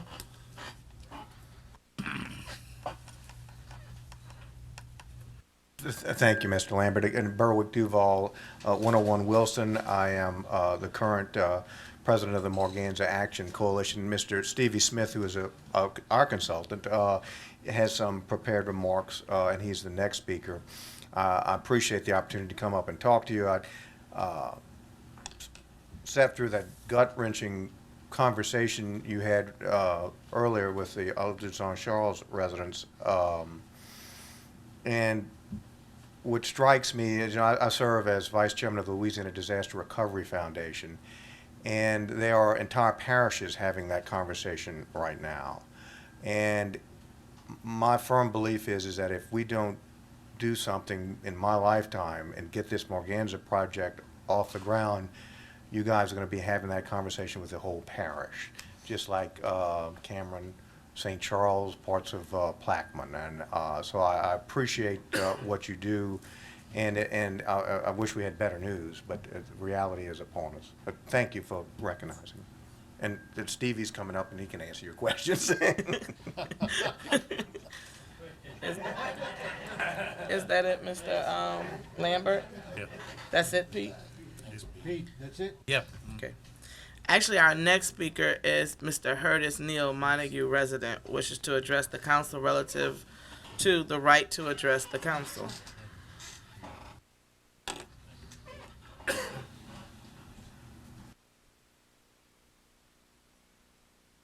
Hurtis Neal, 105 T-Bev Street, Montague. First, I need to ask Ms. Williams, our chairperson, am I allowed to speak? I called you up. Okay, thank you, because I was told at last committee meeting that I was not going to be allowed at this microphone again. If you got a copy of the letter, I won't read the whole letter, but because of a word I used last Monday, at a committee meeting. And I have done it multiple times, and I watched myself on TV last night because my wife wanted to see it, and I apologize. Because it was real loud. I don't know if it was done purposely or I said it that loud, but, and I used the beaver word. I'm not going to say the word, and I'm not going to read the words that I have in this letter, but you have a letter. And again, that's not the main gist of what I want to speak about. I'm a 63-year-old resident of Terrebonne Parish. I live at 105 T-Bev Street, Montague. I've been to multiple meetings with always good intent. And the gist of what I was going to speak about that night, I was interrupted by Mr. Tillman before I could finish even getting my first sentence out, because I said, Senator Circle. He jumped up and I was complimenting Senator Circle on how neat that place is as compared to what our area in Montague, Rawls Street, in front of the bank, the post office used to look before Tom Reagan trashed it. And before I could get my conversation out, he invited me to go to people's houses at Senator Circle and go look how neat it is and how nice these people are. And he made an inference that I maybe put these people down for something. And I didn't. There was never an intent, and never a statement came out of my mouth, but he jumped right on me all the same. Then because he disrupted my train of thought, I didn't even finish what I had actually come here to speak about, which was about Tom Reagan and the process about nuisance abatement and the process of adjudication for condemnation. I was handing it, by the way, good news for all of you guys. I was handed a letter, a little note earlier today that situation has been adjudicated and the man pled guilty. Whether or not it's going to get cleaned up, that's another question I still have, but he pled guilty, and I don't know what the consequence is going to be, but I hope y'all can follow up on what the consequence is going to be. But I came here with all a good intent, and because I was so rudely interrupted, I was invited off the microphone and escorted out with a deputy. I was attempting to speak to Ms. Cavalier after the meeting was adjourned, after it was over, and the deputy escorted me out of this room. And I was attempted to speak to Ms. Cavalier, not about the situation that just occurred. And I was cordially invited, and the man put his hand on my arm, and I said, take your hand off of me unless you're going to arrest me. Because I'm here talking to Ms. Cavalier, and I think she wants to speak to me. Well, she kind of, I think, hesitated because the deputy said, I want you to leave. And I did not refuse to leave. And I left. I walked out the door, and again, it's just going to be up to the sheriff department. If I'm a deputy, because a council person or a chairman says I have to leave the podium, does that mean I have to leave this building that I helped pay for, as well as everybody's salary up here? I came here with nothing but good intent to solve a situation that's been going on for many years, and I was insulted. Mr. Albert Narcan at Monday night's committee meeting made a statement that he's not a good public speaker. He thinks his people may not want to come to speak, but y'all saw tonight how many people came? And he made a remark on the microphone that because he doesn't want to come speak, because he doesn't like to get insulted. He said that. If you want to look at the tape, read it and look at it again. And he said that, and I don't know how he meant it, who was going to insult him, but he said he's not going to come here and speak public because he don't want to be insulted. I heard comments even tonight about Mr. Reggie Berg. And that from some of you guys here, call him a liar, call him a coward. By God, he's not a coward because he keeps coming back right here and he gets to see medicine every time he comes. He's the bravest man I know. He's not a coward by any means. And I don't think y'all have the right to call him that. That's just my thoughts. And I'm entitled to express my thoughts. As well as Mr. Tillman, when he thinks I'm saying something derogatory against a community that he's passionate about, to correct me. But he was wrong.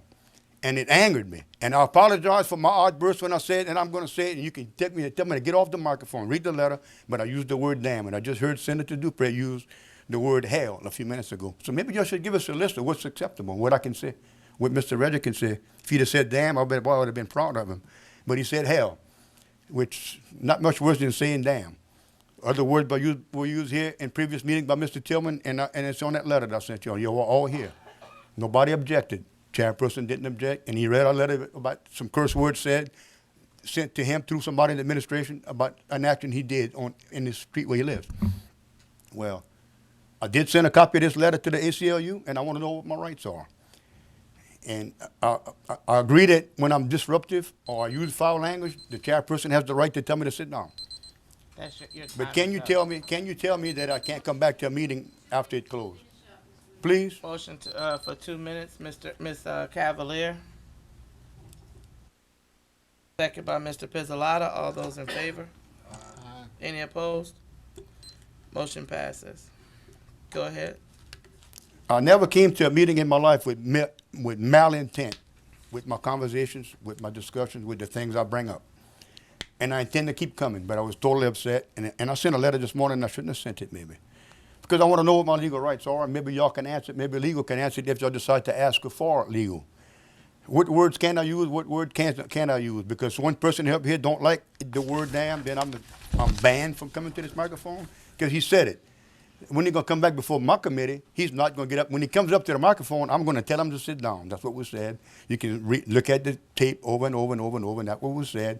Maybe in the heat of the moment, he might not have meant it. But if he meant it, I want to know, because I'm going to follow through with that last paragraph of that letter you have. If he means that, and then I want to know what my legal rights are. Y'all got the right to get me off this podium if I'm disruptive or say a curse word. But can you tell me I can't come back next week and speak because you're the head of this committee? Because I said something that you didn't like at a previous committee meeting. I want to know what my rights are. And again, back to my intent. The deal with Mr. Tom Reagan has been settled in the court. I'm not sure what's going to happen with the cleanup. I have nothing against people in Senator Circle. I have family and friends who live there. But and it's been multiple times that I've been attacked.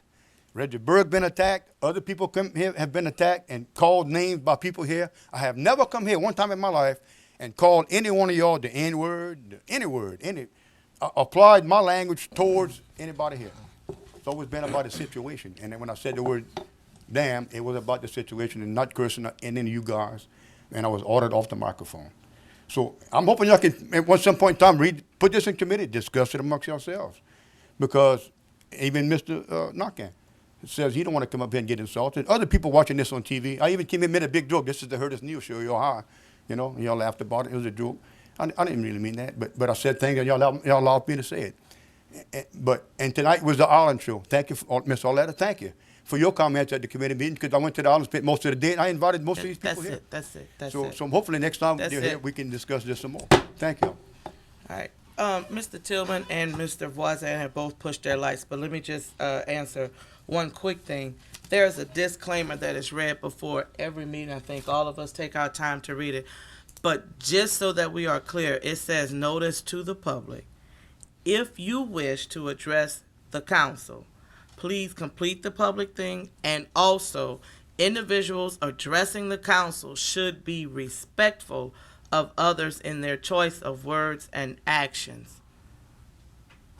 Damn is not acceptable, and it was voiced that it was not acceptable more than one time. We understand that people come before us and they are passionate, and we ask that you come before that. But at the same token, where you said that some people call names or cowards or lies, and when a lie is being told, it's going to be called out as just that, a lie. Now, I understand, and I heard you say you pay all of our salaries, and everybody says that, but I don't see any aliens up here. We're humans. And I think we deserve the same amount of respect that we're going to give to you. And if we're asking that no one uses a curse word in here, I think that's minute to ask for. I mean, you have a sitting council here that spends numerous times because we want to do what we have to do. But I still never will think that it's fair for anybody to come before that podium and disrespect anybody up here, just as we won't disrespect anybody out there. And I think it was proven earlier when I saw that the chief had probably taken what I said the wrong way. I came back and corrected that I was not trying to embarrass him. And I also think Monday he was saying he didn't want to be, he was not, I don't think he said insulted. Better yet, he feared coming before, and the people that he represented feared coming before the council. So, Mr. Neal, you have a right to come before that podium at any council meeting, but no one has a right to disrespect that podium or to use words that are not acceptable. And that word, the other words, are not acceptable. And that's from the chair. And we're governed by Robert's rule, which says that if we have something that says we don't allow, then we can declare it not allowed. And this disclaimer says that we don't allow the cursing. That's just from me, and I'll wait your answer from your letter also, Mr. Tillman. Thank you, Madam Chairperson. Being a elected official, I certainly understand that from time to time people are going to come at us. I do realize that. But I think the speaker certainly needs to spend more time trying to attack me personally and certainly make his point when he comes to the podium. I mean, I know that's what he's trying to do. But, it takes a lot to get me upset, so I don't get upset often. I'm going to sit here, I'm going to listen to what you have to say, and then I'm going to make my comments. But I don't get upset often. I mean, I sleep well every night. I mentioned that many times. But don't distort any information that you get from here. You can go back and look at the tapes from when I first started as a council member. If I ever use any derogatory words toward anybody or this dais, I'll step down as a council person. I'm just confident of that. I will not do that to myself. I would not do it to my family, and I would not do it to my public. Take your time, look at them. You find it, I'll step down from here. I'm that kind of individual. I do understand that people get very passionate about some of the things that they say. You understand? But I got to tell you this. I try to convey to people, don't come up here and speak when you're angry. Because when you're angry, you say things that, unfortunately, you can't take it back. You cannot take it back. But, for example, I read your letter. And I got to tell you this. I don't apologize for anything I said because I know what I said was right. So I don't apologize. And this really doesn't matter to me. But let me share this with you just to show you how you distort things. At a meeting, I read out a letter at this meeting, public meeting. So if you send me something to get at me, thinking that I'm not going to read it out, I'm going to read it out. The lady said those things. She sent it. I read it out at the meeting because I figured she wanted the public to know it. She sent it to me. And the term that she used in there was an a-hole. I did not use that term. That was the letter that I read. And that the black N, she didn't put the black in, but you put that in there. But it was something in reference to that black Obama thinking whatever, okay? I read the letter out here. So you got that off of the letter that I read publicly. And I'm quite sure everybody that was watching the television heard what I read, okay? So don't distort things. But I got to tell you that you weren't talking about the Hoover Dam. You weren't talking about a beaver building a dam. That's not what you was talking about. The public knew what you was talking about when you got up there, and I think you do it to try to get me upset. But in my committee meeting, and I've stressed this to you many times, I said when you come here, be respectful of your choice of word. I will not have any beavers here. You use beavers here, I'm putting you down. Now, I've said that to you. If a chairperson is telling you that, don't use the term, but no, what you're going to do, you're going to discard what the chair said and come right up there, and I'm going to say it anyway because I can say it. You may not have much respect for me, but you're going to respect the chair. And if you or anybody else come to my committee meetings and you're not handling yourself appropriately, I'm going to ask you to get down from there because there's no place for that. Now, if you want to talk to me afterwards, you can talk to me afterwards. Okay? But let me share this with you. Sir, you get so upset. The night I was here, the meeting, you didn't like it or whatever, you had the audacity to come to me and put your hands on me. Don't you know that night when that officer was right there, I could have had you arrested for what you done? That was an assault. You had no right to put your hands on me.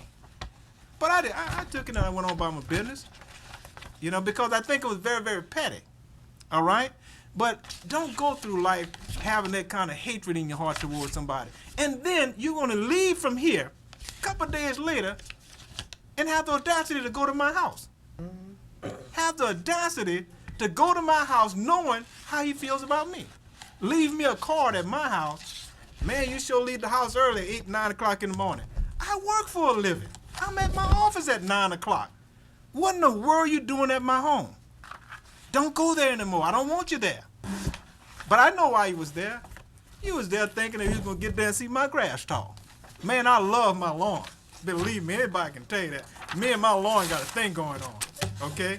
So you wasn't going to go there and catch tall grass, okay? So I just want you to know that. But, Mr. Hurtis, I'll share this with you. I did not send you out of here. I told you to get from the podium, okay? And I told you if you don't govern yourself accordingly, I'm going to have you put out of here. Now, from there, you left and you went over and you sat down, okay? And in doing so, if you watched the tape, what you were doing, you was over there agitating some folks. The officer noticed it. The officer walked over there and told you to stop.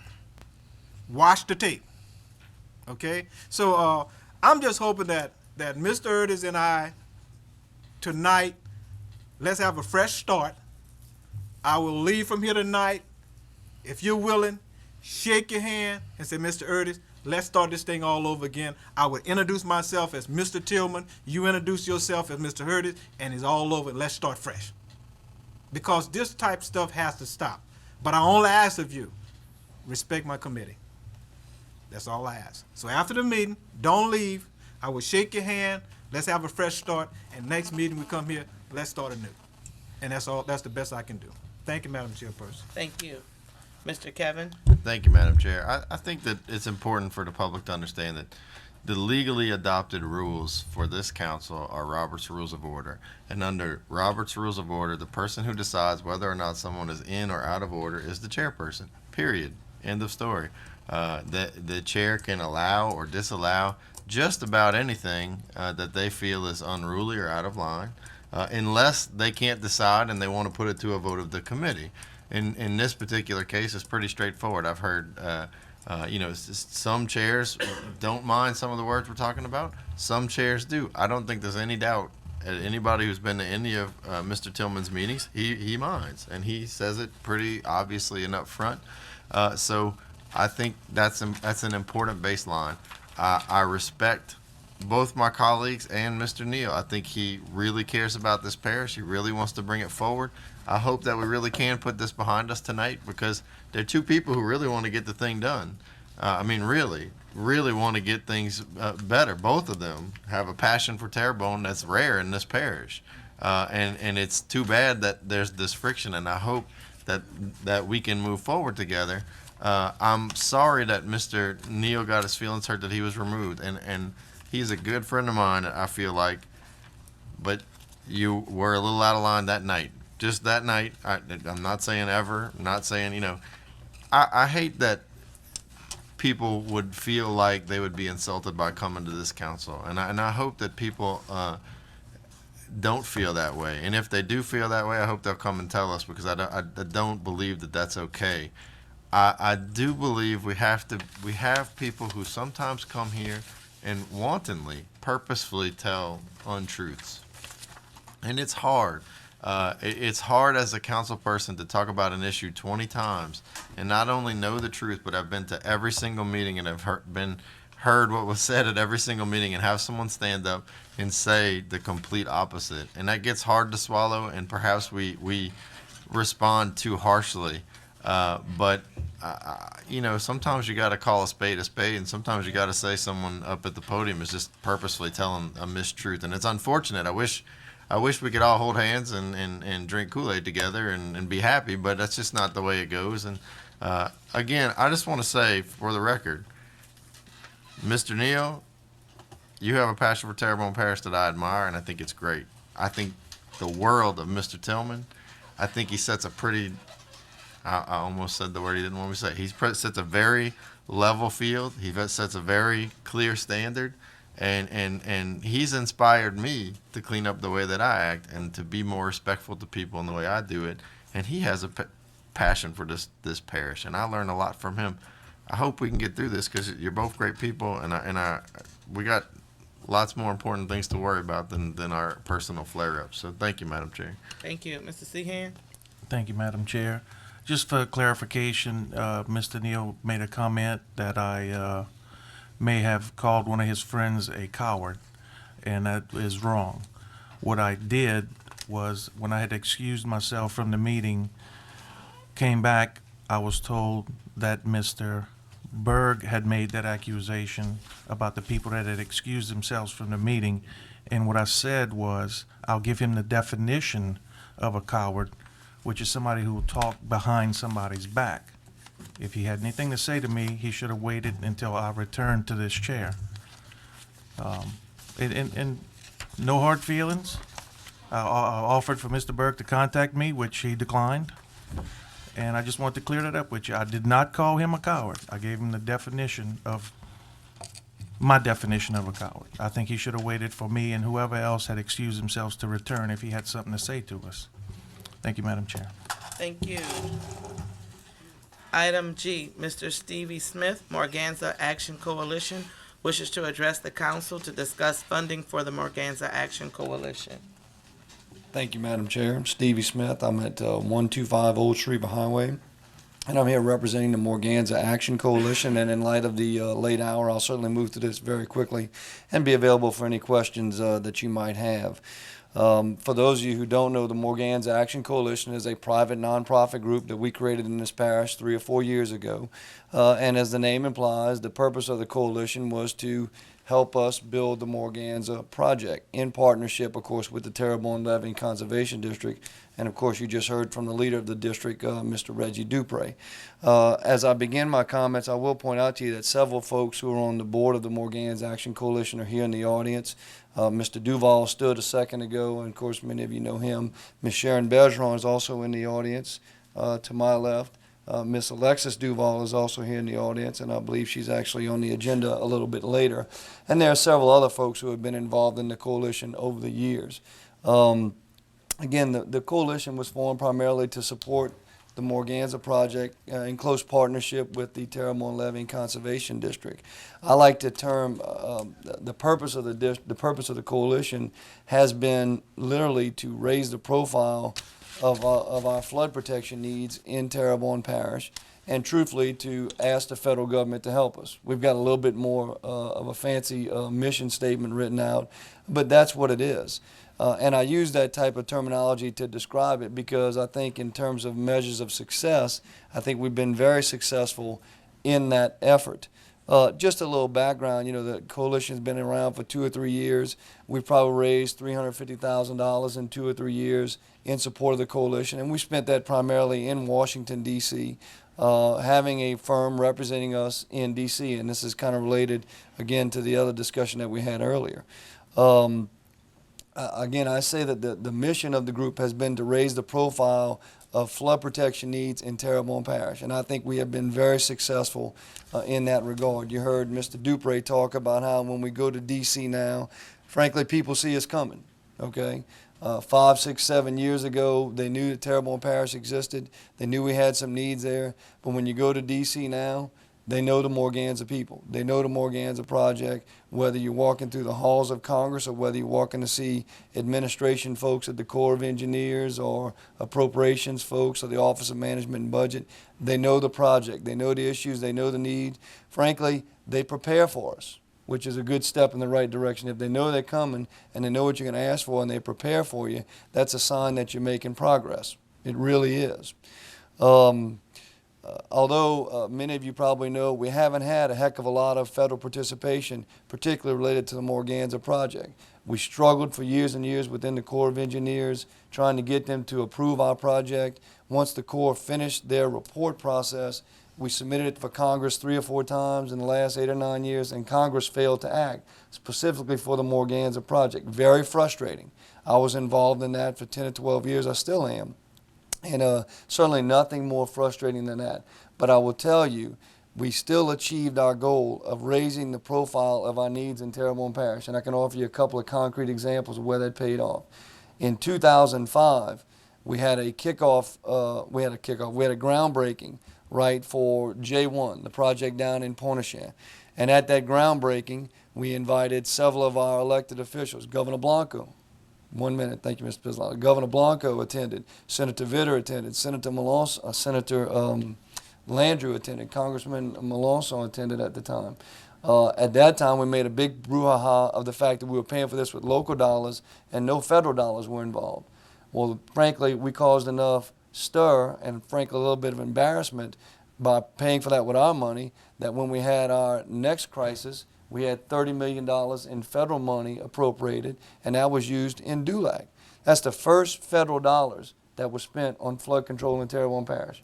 And I'm telling you, that's a direct result of us being up there year after year and beating them up and, quite truthfully, not getting any satisfaction until after that event. And we pigeonholed enough people to get some investment down here. Not enough, not what we deserve, but it's a result of these efforts. In light of the fact that I don't have much time, Mr. Pislata, I'll offer you that also we've seen significant investment from the state in the last 3 to 4 years. As the state had surpluses, they've put over $100 million in flood control in Terrebonne Parish. Why? One of the reasons is because the people we were lobbying in D.C. for the last 5 years, heck, they ended up running the state. Okay? So you lay the groundwork. And of course, the second reason is because they know that the federal government's been turning their back on us for 6 or 7 years, and we parlay that into some investment at the state level. And you keep pounding away at it, and when the right time comes, and to the state, the right time to be asking for something was the last 3 or 4 years. Why? Immeasurable surpluses. Right? Surpluses we won't ever see again. Mr. Smith, let me see if somebody will give you some time. Motion to extend 2 minutes. Motion by Ms. Williams, second by Mr. Sheehan. All those in favor signify by saying aye. Aye. Opposed? Hearing none. You have 2 minutes, Mr. Smith. Thank you, Mr. Chairman. I will not take 2 minutes in light of the fact that it's 9:26. The point being is that we had success at the state level as a result of our efforts at the federal level, both because the personnel changed and because the state ended up flush with cash and knew that we hadn't been getting anything from the federal level. My point is that you keep pushing, and even though our primary goal was to get the federal government to put up a ton of money and to put up a lot of investment in here, if you keep plugging away at the right opportunity presents itself, you will see some payoff. Very quickly, the coalition has a couple of simple goals for the next year. The coalition wants to, again, the Corps is doing a reanalysis of this project. We're pushing to get that done very quickly. Typical federal government stuff, they want it to take 2 or 3 years. We want it done in a year and a half. We're also pushing for the lock on the Houma Navigation Canal to be restarted. There was a design process underway. It was suspended by the federal government. We're pushing for them to restart that concurrent with their study. And thirdly, we're asking them for some significant dollars. Our local program is probably $50 to $70 million short, and we're asking for the federal government to make up the difference. And with that, I'll be quiet and answer any questions that you might have. Thank you very much. It's very informative. See one light, Ms. Williams? When is the next MAC meeting? The MAC, the Morganza Action Coalition, is primarily run by an executive board. The board itself is very large, but the executive board consists of primarily the folks you see in the audience. We meet on an as-needed basis, and so I don't have a regularly scheduled meeting at this time. But certainly the parish will be notified of that next meeting. But if any of us wanted to sit in and we could set up a meeting and just talk to Absolutely. Okay. Yes, ma'am. Absolutely. Thank you. Thank you, Ms. Williams. Mr. Smith, I have another light. Mr. Tillman? Thank you, Mr. Chairman, and certainly thank you guys. I know you always relates to the meetings, but at the last meeting, budget meeting, I requested some information of the coalition just to see, how our money is working for us. I went on the site. I was very, very impressed with the report that I got back from it, and I see the directiveness of the money that we spent, and I also witnessed the effectiveness of it. So I certainly appreciate that. Well, thank you for the comment. Yes. Thank you, Mr. Chairman. You're welcome, Mr. Tillman. Mr. Kevin Wazan, did I see your light? I can't see. Okay. Thank you very much, Mr. Smith. Thank you, Mr. Pislata. It's hard to believe it. It's hard to. Wait, I'm choking.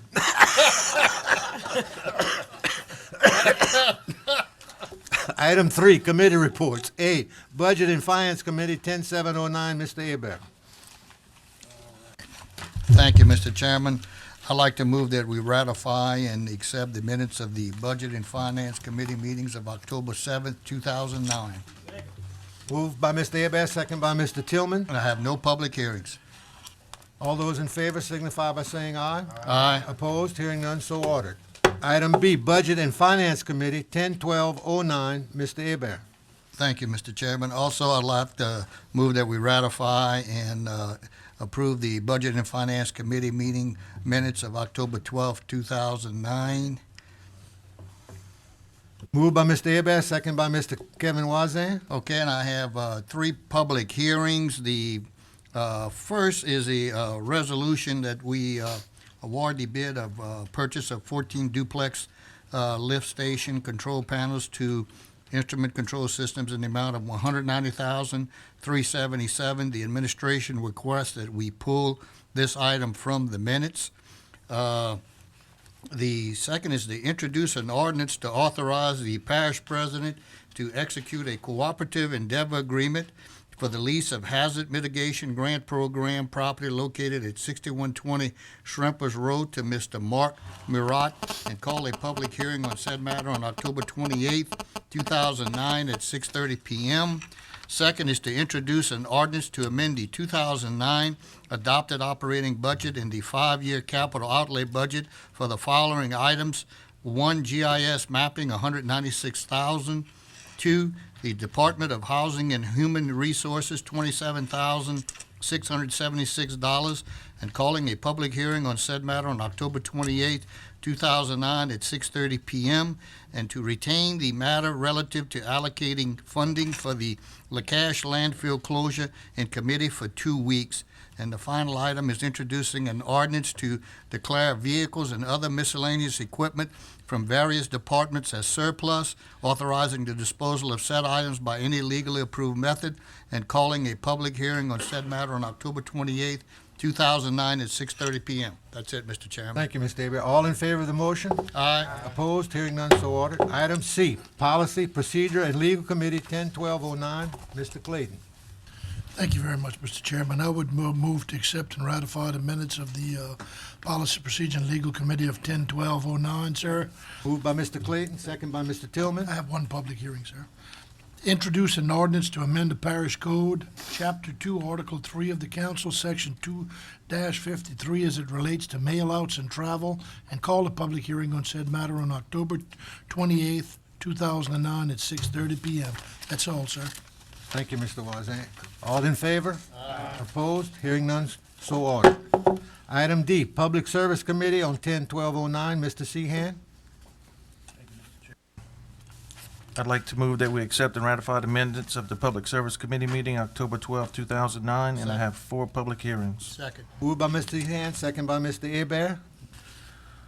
Item 1, introduce an ordinance authorizing the acquisition of sites and/or servitudes required for the Alimon Subdivision Drainage Improvements Project, project number 09-DRA-16, authorizing the parish president to execute any and all documents necessary to acquire sites and/or servitudes for said purposes, authorizing the legal staff to commence expropriation proceedings in the event the sites and/or servitudes cannot be obtained conventionally, and call a public hearing on said matter on October 28, 2009 at 6:30 p.m.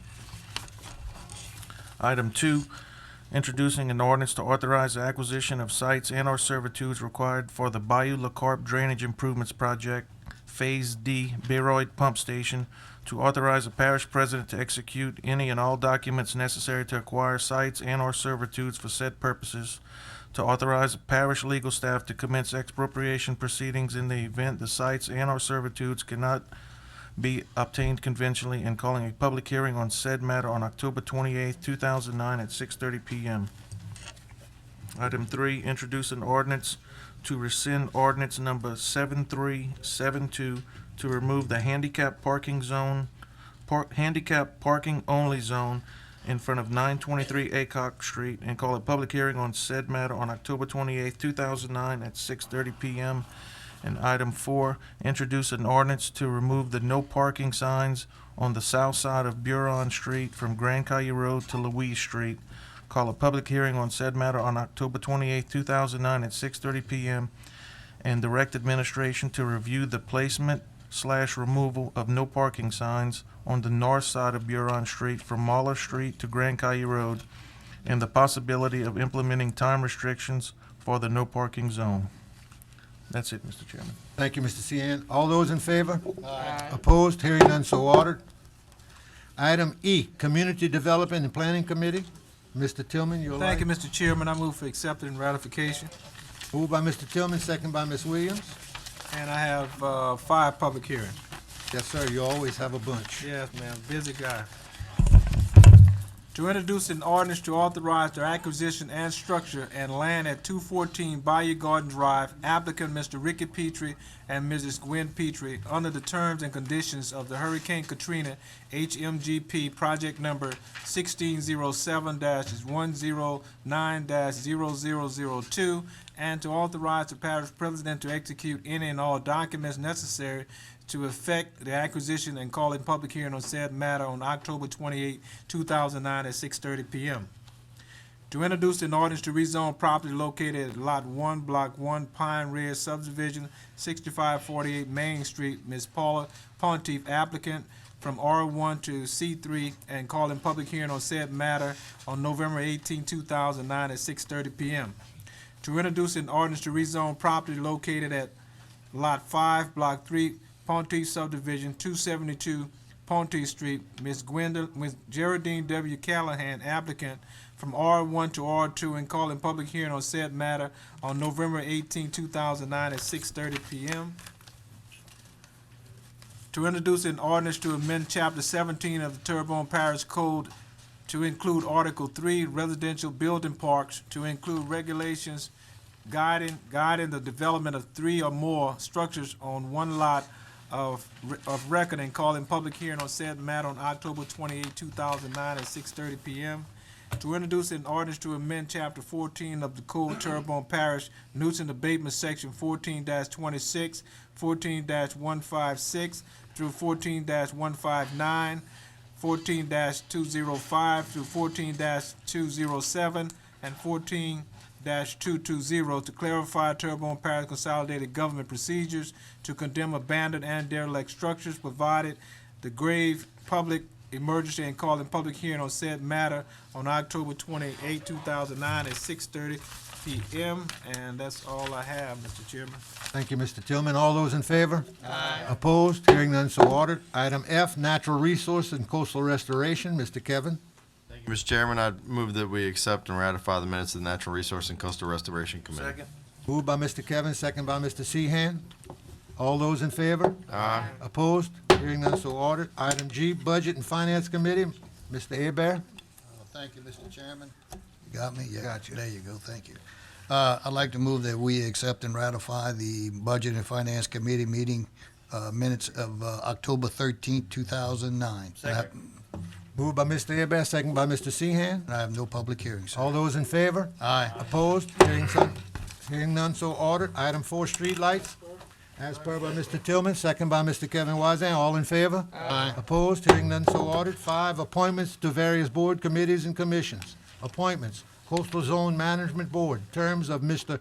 Michel LaRussa, Council Public. Mr. Paul Yakumsak, Council Government Agencies. Mr. Kevin LaBeouf, Council Public. Mr. Don Grisham, Council Recreational Fishing. Mr. Nolan Bergeron, Parish President, Public. Expire on 10/31/09. Mr. Nolan Bergeron and Mr. Paul Yakumsak do not wish to be reappointed. Mr. Kevin LaBeouf, Mr. Mike LaRussa, Mr. Don Grisham express interest in being reappointed. Mr. Gerald C. Jerry Lede submits letter of interest and resume. Mr. Royal Rushu submits application and resume. Mr. Alex Acosta Duval submits application and resume. Parish President recommended appointment, Mr. Matthew Benoit submits resume. Government agencies, Ms. Chauvin. Okay, Mr. Tommy Jenkins submits application and resume. Let me see if I can get you on here.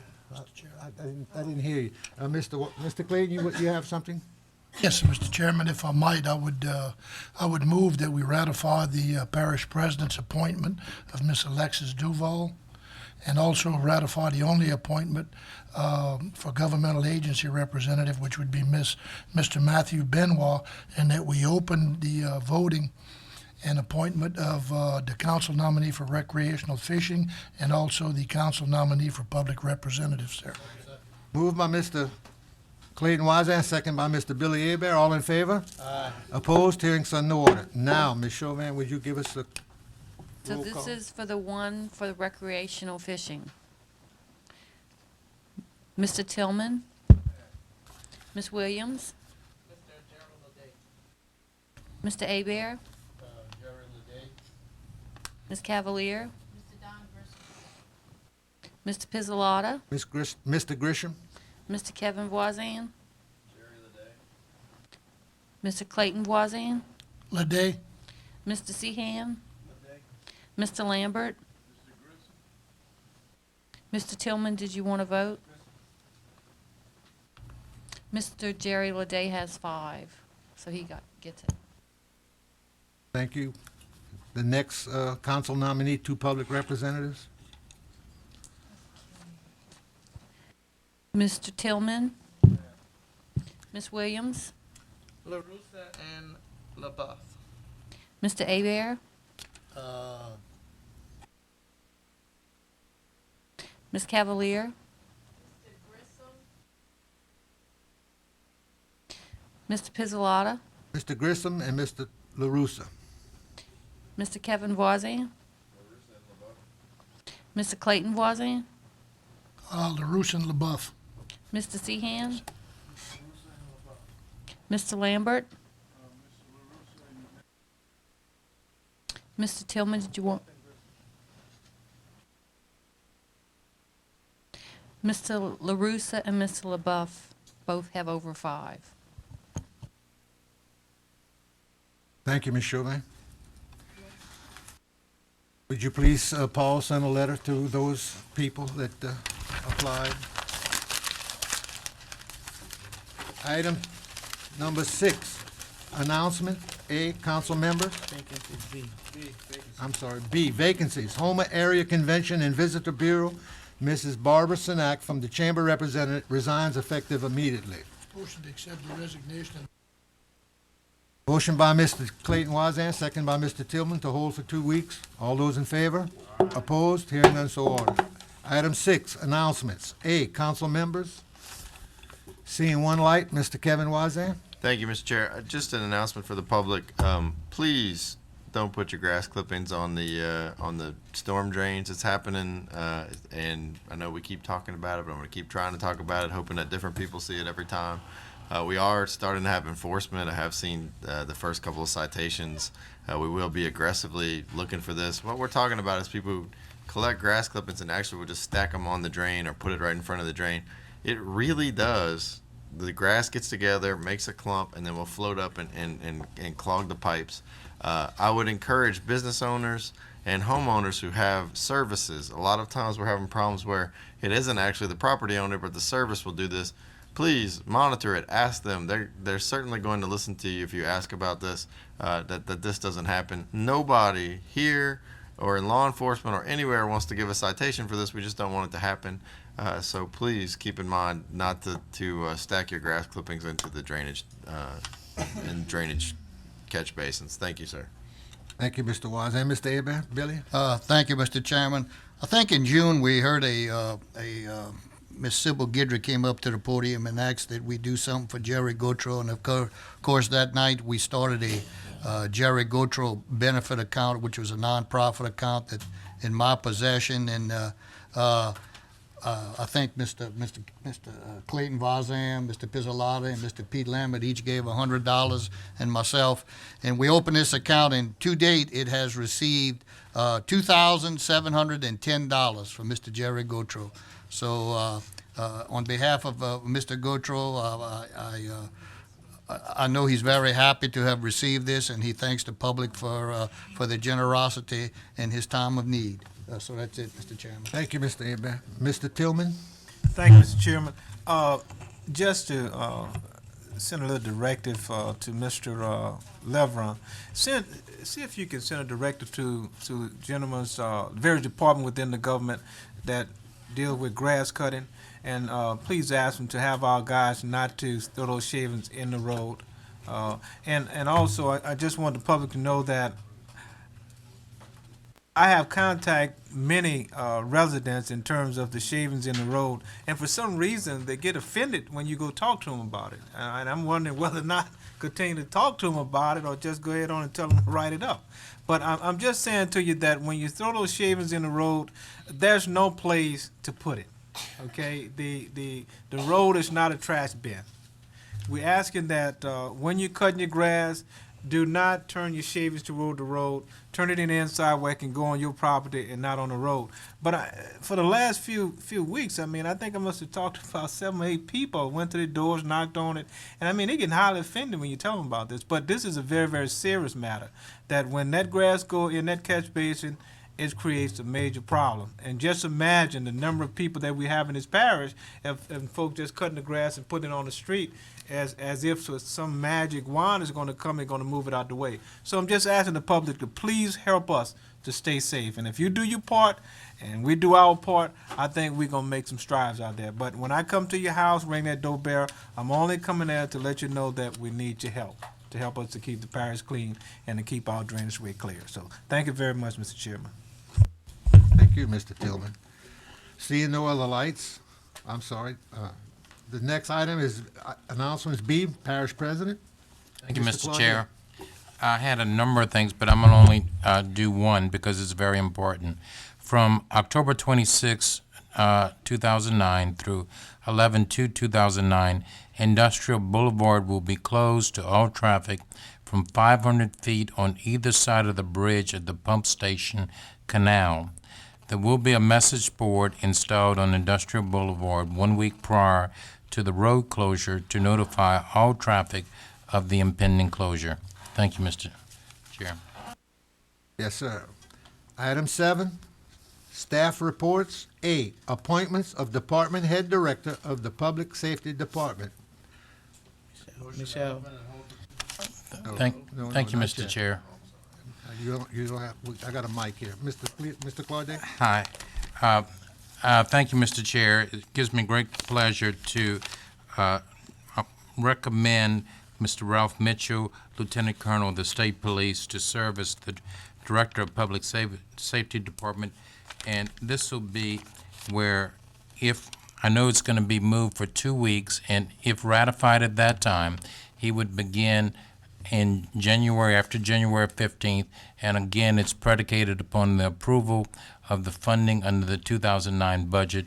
And truly, there's very rare times that we have an opportunity to have an individual such as this work with our parish, and I truly would appreciate if you would approve the appointment. Thank you. Thank you, Mr. Claudet. Ms. Williams? Yes, at this time with great pleasure, because I think it's a long, long time coming, I would like to make a recommendation that we accept this appointment and hold it over for 2 weeks for ratification, pending upon the acceptance of the budget. And I see that he's here. If he would like to come forward and say a few things, I would love to hear from him. And just to let you know that I am more than gracious that this is possibly going to be happening, and I just hope the rest of my council members feel the same way. It's been moved by Ms. Williams, second by Mr. Wozniak. All in favor? Aye. Opposed? Hearing none, so ordered, sir. Thank Mic you is very yours. much. Your and, name and address, please. Ralph Mitchell, 137 Brazo Court, Houma, Louisiana. I stand before you, ladies and gentlemen, humbled by a chain of events in my life that is going to allow me to come home and to continue to serve the public that I've done for the last 29 years in law enforcement. I have a close working relationship with many of you, and I look forward to developing a close working relationship with the rest of you. I've dedicated my life to some core values that I operate under: leadership, duty, respect, selfless service, honesty, integrity, and personal courage. And if you look at that acronym, it spells out leadership.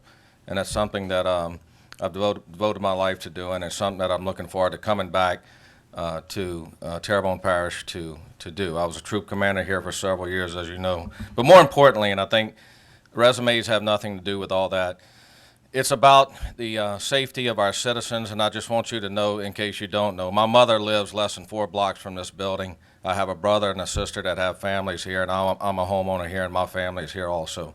So the fire department, the police departments, emergency services, Homeland Security, juvenile justice, all those things are very, very important to me, and I understand very intimately what happens when your family has to evacuate for a storm when I'm out working and my family is going off to different parts of the state. So I'm very cognizant of that, and I've spent a lot of times in the last 10 years working on procedures and policies to help that. So that being said, I guess the only other thing I could say to please you is that I'll be short and brief, and if you have any questions, I'll be glad to answer those for you. Thank you, sir. Ms. Tillman, Ms. Williams, you That's still it. want the lights? I see no other lights. Thank you very much. Item staff reports under B, information list, no action necessary. And staff reports, item C, parish president. None. Item 8, monthly engineering reports. As per by Ms. Williams, second by Mr. Kevin Wiseman. All in favor? Aye. Opposed? Hearing none, so ordered. Motion adjourned by Mr. Seahan, second by Mr. Kevin. All in favor? Aye. Motion passes. Woo.